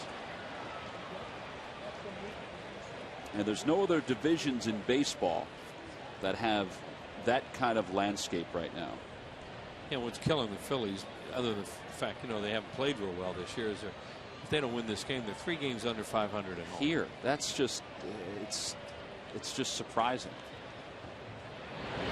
I know there have been years where they've started out slow, but usually there's that one homestand where they just cruise. Yep. And they just haven't had that homestand yet. Well, they're a team right now, the way things are going, the way they're put together for a variety of reasons with all these injuries and stuff, it's going to be tough for them to cruise. No, I agree. Because those other teams were the type of teams that could really put it to somebody for a period of time. 1-2 the count to Buck, and he fouls it away toward the upper deck. 12-15. That win-loss record for the Phillies would put them near the bottom in Major League Baseball in home record. You just figure they're going to get better at that. But Oh yeah. There's a guy they're going to miss for quite a long time that could help change things around. Roy Halladay. Way upstairs, 2-2. Joe Blanton was, he just did 2-0. What killed him was when he walked Buck to start last inning. The guy, his own team right now, the manager's talking about, he's out there to catch, handle the staff. He's an out in the lineup. And nobody knows that more than Joe, that he didn't want to walk Buck. But that got it all started.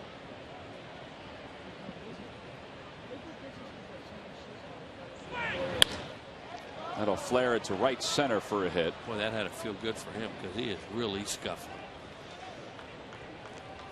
Well, he's 1 for 3 with a walk in this game and a run scored. And coming into this series, he had been, or to this game, I should say, 2 for his last 29. Yep.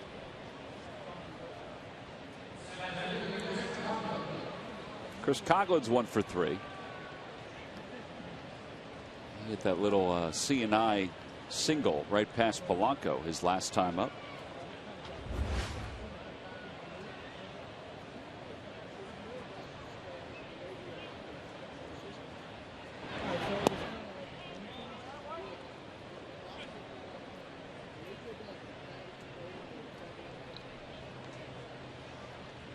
A game where you're usually going to use a bunch of your bullpen guys again, and you're going to have a pitcher tomorrow night who's going to be on a pitch count.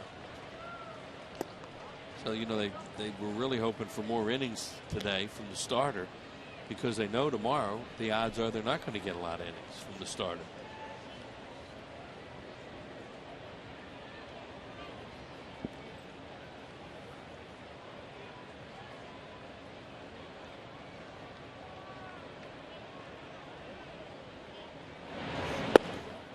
On the outside corner, 2-1 the count.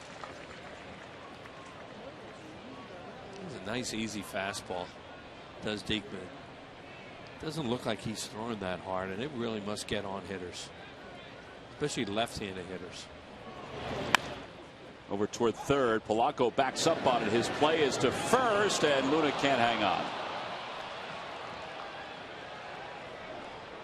So first and second with 1 out.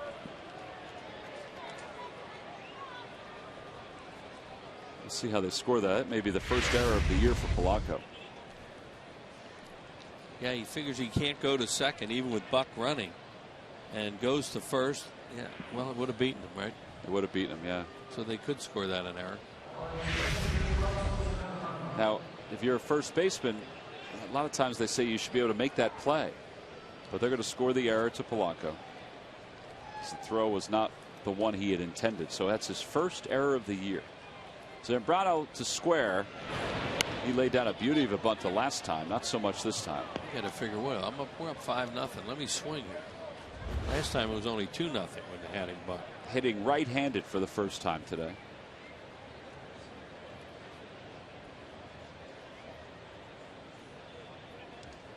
Seriously, how long do you think he needed to convince whatever manager he needed to convince that he was a switch hitter? I don't know, but when you watch him, he can nail them both ways. Well, here's a W.B. Mason delivery of the game. The game was scoreless at this point. That's his 24th career home run. You talk about some backspin. Over 400 feet, you said? 416, I think it was. 418. 0-2 the count to him. And he bunts it in the air. Schneider gives it a look, makes the basket catch. Well, he didn't have to catch it. Yeah, but it looked good. Yeah. That was a nice play. You could see him going after that thinking, I don't have to catch as he's out. Well, maybe I should. He just shrugged his shoulders. Yeah, I mean, it's one of those ones, just let it go. Nothing can happen. But nice play by Brian.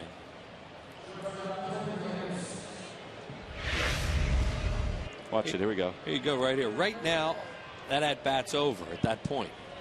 But you see, that's why he's kind of casual with the way he caught it finally at the end, because he knows even if he dropped it, it didn't matter.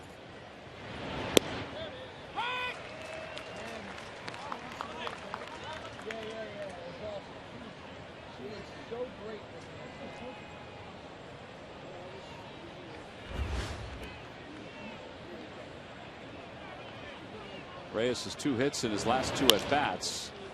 He was bailing and was able to poke it over to Galvis. 4-3 on the putout. Marlins lead 2 here in the 8th. 2 more opportunities for the Phils. Jake Diekman keeps it at a 5-run deficit as we head to the bottom of the 8th.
Tickets now by going to Phillies.com. You can check out all the promotions that are going to be happening here at the ballpark this year. It includes the promotion for today. That great cap that those guys are wearing out there. It's the 1950s Phillies cap. Compliments of Chevy. Today is Father's Appreciation Day here at the ballpark. In fact, before the game, John Mayberry Sr., with 255 career home runs, was honored. And his son John came out. Photo opportunity each and every year. Just like on Mother's Day, there's a player's dad that is drawn out of a hat. And the Phillies bring that player's father into the ballpark on either Father's Day or the day that they deem Father's Appreciation Day. 1-2 the count.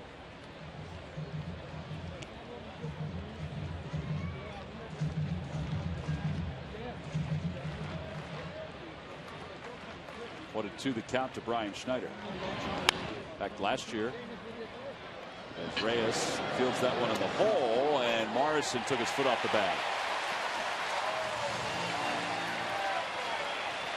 So it'll be a base hit for Schneider. Wasn't it last year that Brian's dad joined us in the booth? Yes. Got Jamie Moyer's dad in the booth. So the Phils down by 5, get a base runner to start the 8th. Here's Mike Fontenot.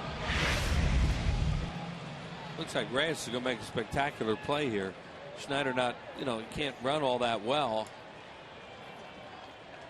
And is he off when he looked like he was? Yeah, it looked like there was a little gap between his foot and the bag. There you go. Yeah.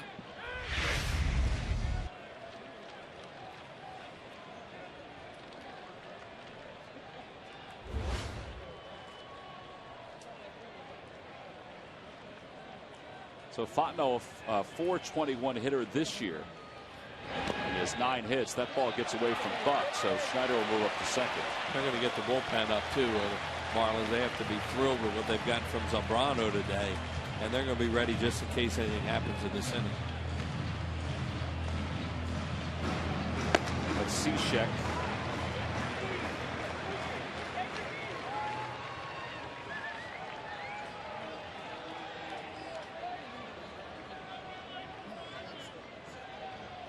One the count to Fontenot.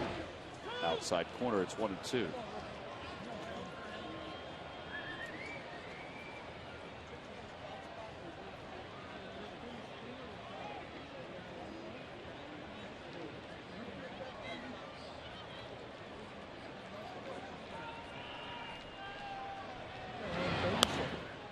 Fontenot stays alive. Jay Dunn, the official scorer here for today's ball game, has changed some scoring from the top of the 8th inning. Placido Blanco is not charged with an error. So they've given Coghlan a hit. I thought Luna should have gotten it because for a first baseman, I know it was in the dirt, or it was a hop, but there are a lot of first basemen that could have made that play. 7 strikeouts now for Zambrano. Almost always scored if it's in the dirt. It's the arrow in the field. No, I agree. But sometimes you look at it, you look at the bounce. So 1 out. Here's Rollins, who's 0 for 3. And they did score that a foul out on Zambrano and not a strikeout. Correct? Yes, yes. Because I heard him saying something about that just then.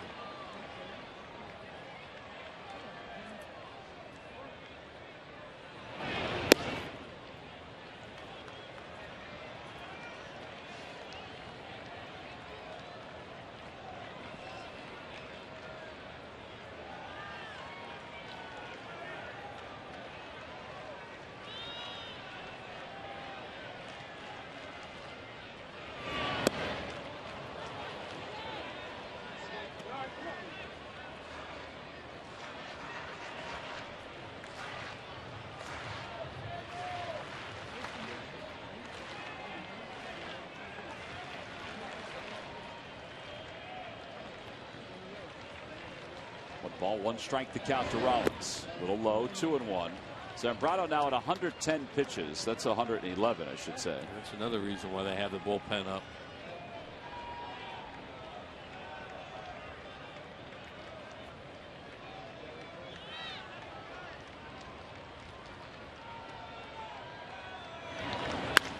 Rollins lifts it to left center. It'll hang up there for somebody to make the catch. Coghlan is there. And there are 2 outs. It's an 0 for 4 day for Jimmy, so he's retired. And Pierre, who is 2 for 3, will get another chance to hit here. Randy St. Clair, check it out and see if Cishek is available or ready to go. I think if Pierre gets on, they may take him out and let Cishek face Hunter Pence. Especially the way Cishek is against right-handed hitters. He's tough on them.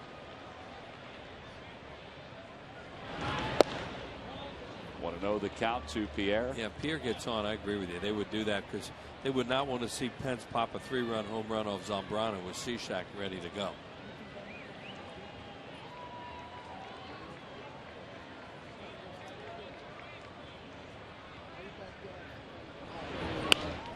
Another hit for Pierre. Schneider's around third. He's heading for home. Coghlan's up with it. His throw cut off by Morrison, and the Phillies are on the board. An RBI single for Pierre, his 3rd hit of the day. comes Ozzie Guillen. So I believe that's going to be it for Zambrano. There's the call to the bullpen. So Ozzie's going to make a pitching change here. Well, he got 7 2/3 out of Zambrano today in 114 pitches. And he figures a 4-run lead is about the right time with the right-hander coming up to bring in the bullpen. So Zambrano's day is done. Phillies down by 4. They get a run with Pence due up when we get back.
Hall of Fame clubs and much more. Available year-round. For information or to schedule your group tour, see ballpark tours at Phillies.com. 5-1 Marlins on top. It's a 4-run deficit. The Phillies have a base runner. They've scored a run in this inning. Now Steve Cishek will take over for Zambrano. This guy's been good for them. This is his 24th game. 4-0, 1.17 earned run average. The right-handed hitters are hitting off him. That's why he's in this game right now. Yeah, just $146.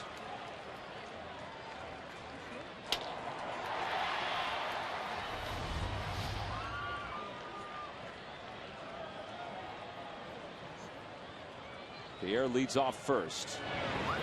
The first pitch at the knees for a strike. It's 0-1.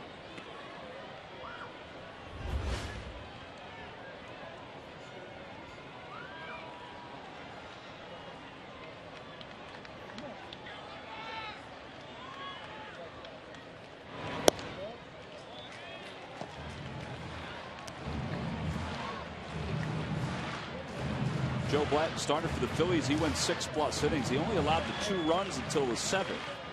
Then he allowed 3 in the 7th inning. Now the Phils have scored here in the 8th to cut the lead to 4. Pence came up his last time up with 1 out and a runner at second base. And was unable to push the run across the plate. He had another chance back in the 1st and grounded out. They get slider now after some fastballs. Set up away and go out there. And he lays off 2-2.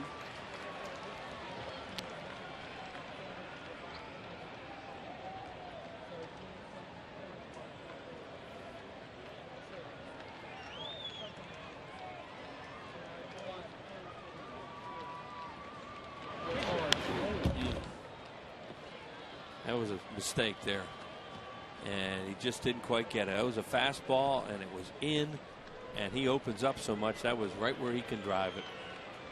Maybe he was running in too much on him. Ball, the guy's got a live fastball. Well, they got it with a slider. Pence out in front. Phillies leave 1. They get 1. An RBI single by Juan Pierre. Zambrano has watched his team help him out here in the 8th. So we go to the 9th here in Philly.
Highlights and insights of Phillies baseball. It's the Phillies postgame show live from Sugar House Casino, and it's coming up next. Michael Schwimmer's the new pitcher for the Phillies as we head to the top of the 9th inning. Schwimmer will face Infante, Ramirez, and Giancarlo Stanton for the Miami Marlins.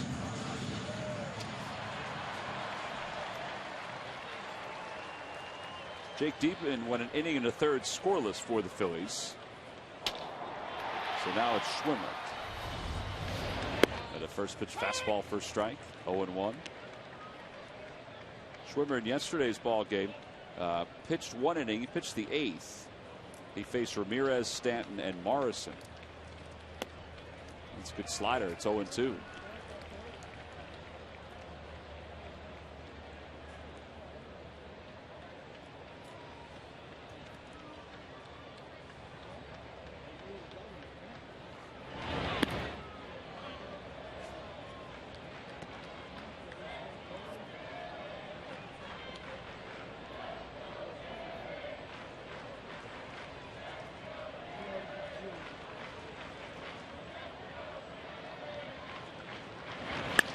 Liner to left field. Here comes Pierre, and he makes the catch as he falls forward.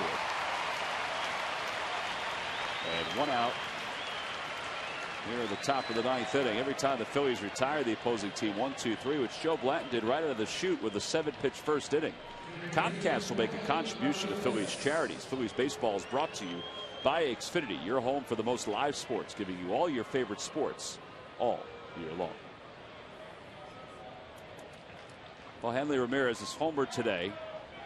He homered twice yesterday. Marlins have 12 hits this afternoon. And normally we tell you that the first 4 hitters are the ones that did all the damage, but not today. The bottom 4 hitters have 7 of those 12 hits. Here's Pence, who did he make that catch? I think he did. He did. Hunter Pence stayed with it the whole way and pulled it right off the top of the grass for the second out. Home Depot defensive play of the game. Well, here you go. This is not an easy play. It's slicing away from him the whole time. You know, he knows he has to make up his mind whether he can catch it, because if he dives and misses it, it's a triple. Home Depot doing more on defense. So 7 pitches into this inning. Schwimmer's got 2 outs, and it's 0-1 to Stanton.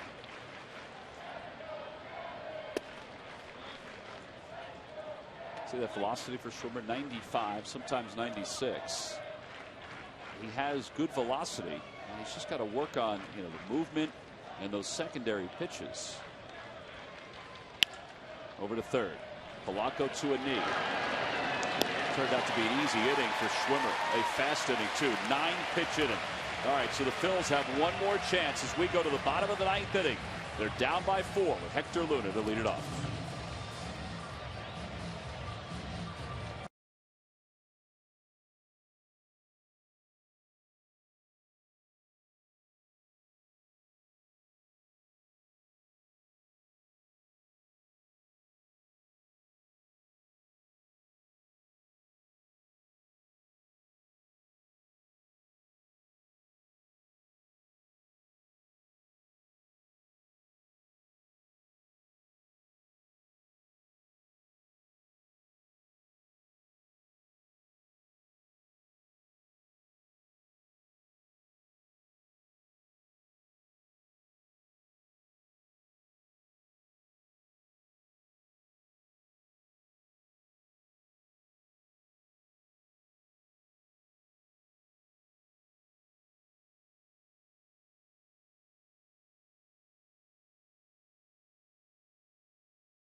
He'll send Hector Luna to the plate to start things off, followed by Shane Victorino and Placido Polanco.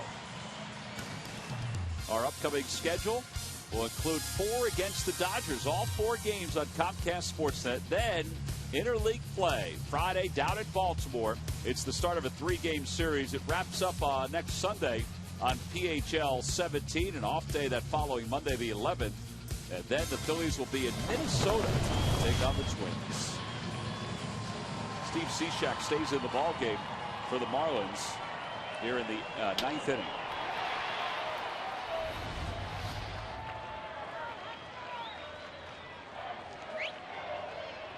Phillies have won 7 of 10, but they lost yesterday after having a 3-0 lead. And since that time, they've only scored 2 runs. Cishek delivers strike 1. Keith Bell is in the bullpen, I guess, in case this gets to be a save situation.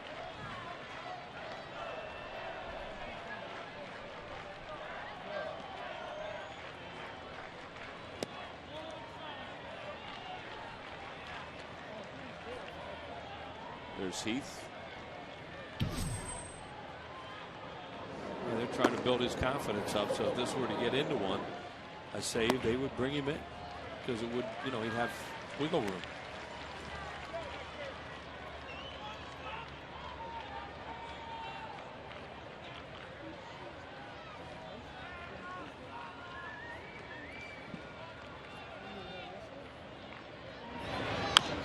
Over to third, a foul ball. It's 2-2.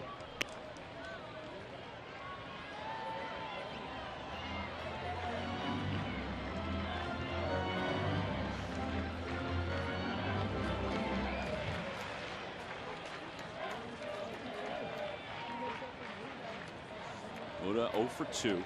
Walked his first time up. And the 2-2 pitch.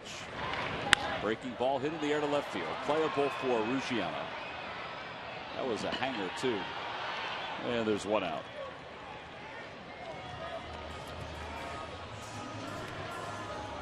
That'll bring Victorino to the plate. Shane is 0 for 3.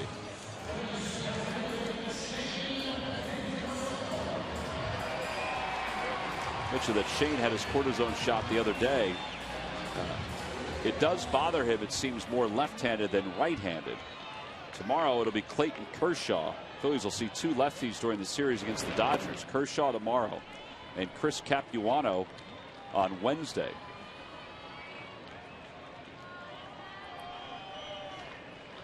Tuesday it'll be Billingsley. Thursday it'll be Harang. 1 ball, 1 strike to count.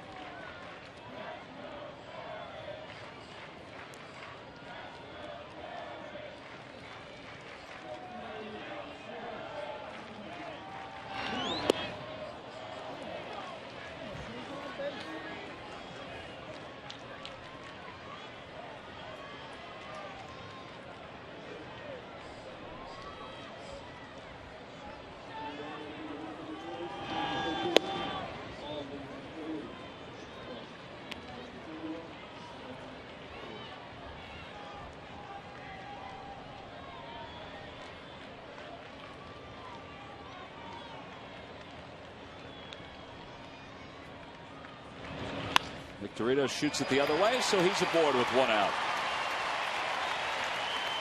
First hit of the day for Sheen. Only the 5th hit today for the Phillies.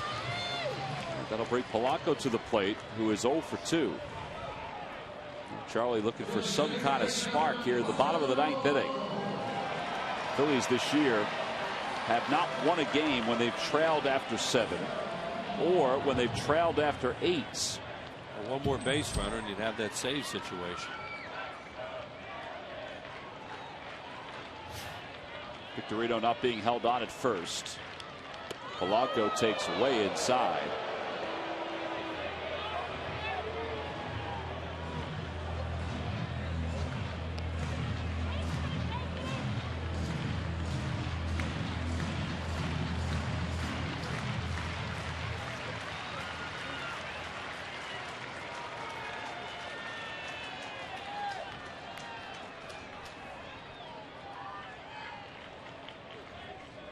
Polanco takes a strike. It's 1-1.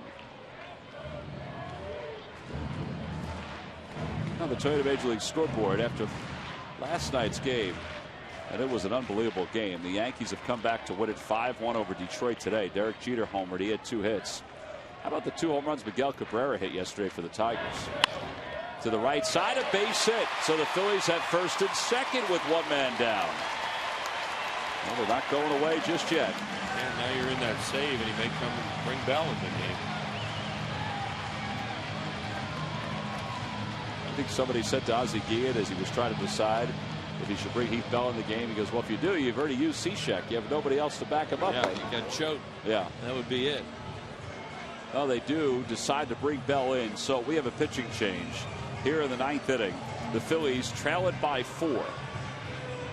And Heath Bell, who's been better lately for the Marlins, but still has the potential to struggle, will come in to try to record the save. Freddie Galvis is due up. Bell's had a lot of success here in this ballpark. We'll see if the Phillies can get to him when we return.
Is due up with 1 man down. Heath Bell is in the ball game.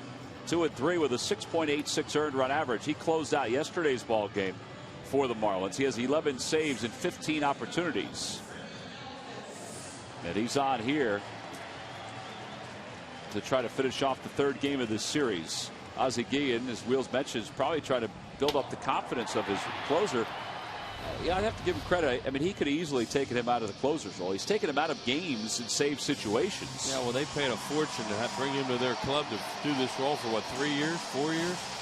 And this is one of those ones where, Tom, if he doesn't bring him in, you're just basically saying, I don't believe in you, because this is the save situation. And he's got all this room. You know, he can make a mistake and still get away with it.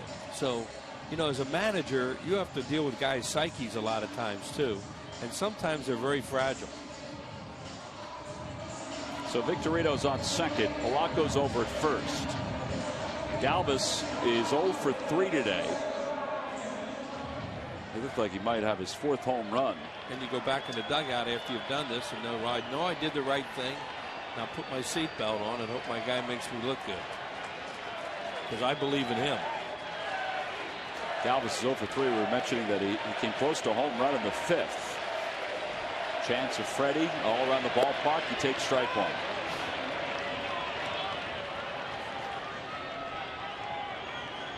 Bell was pitching in the shadows yesterday, and he beat a couple guys on fastballs in the 9th inning with a tying run at second base. No shadows today. We'll see what happens. Back toward the middle. Bell has it. Has trouble getting it out of his glove, so they'll get 1. Good slide by Polanco to make sure it was just 1. It should have been a double play. He had a lot of trouble. He get his shortstop blown up on that play too.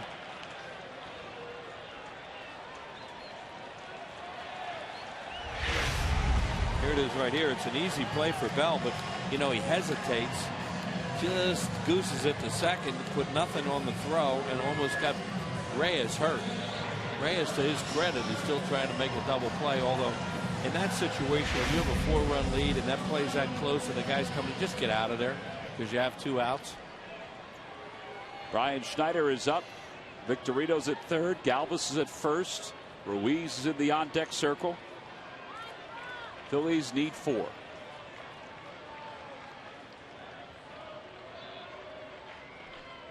Galvis goes, pitches a strike to Schneider. It's 0-1.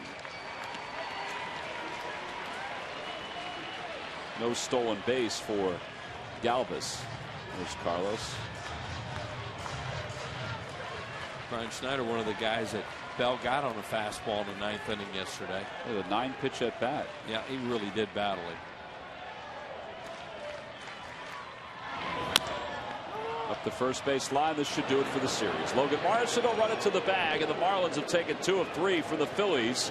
And depending on what happens down in Washington, Florida can join the Nationals in first place in the National League East. 5-1 the final score this afternoon here at Citizens Bank Park as Heath Bell saves it for a 2nd consecutive day.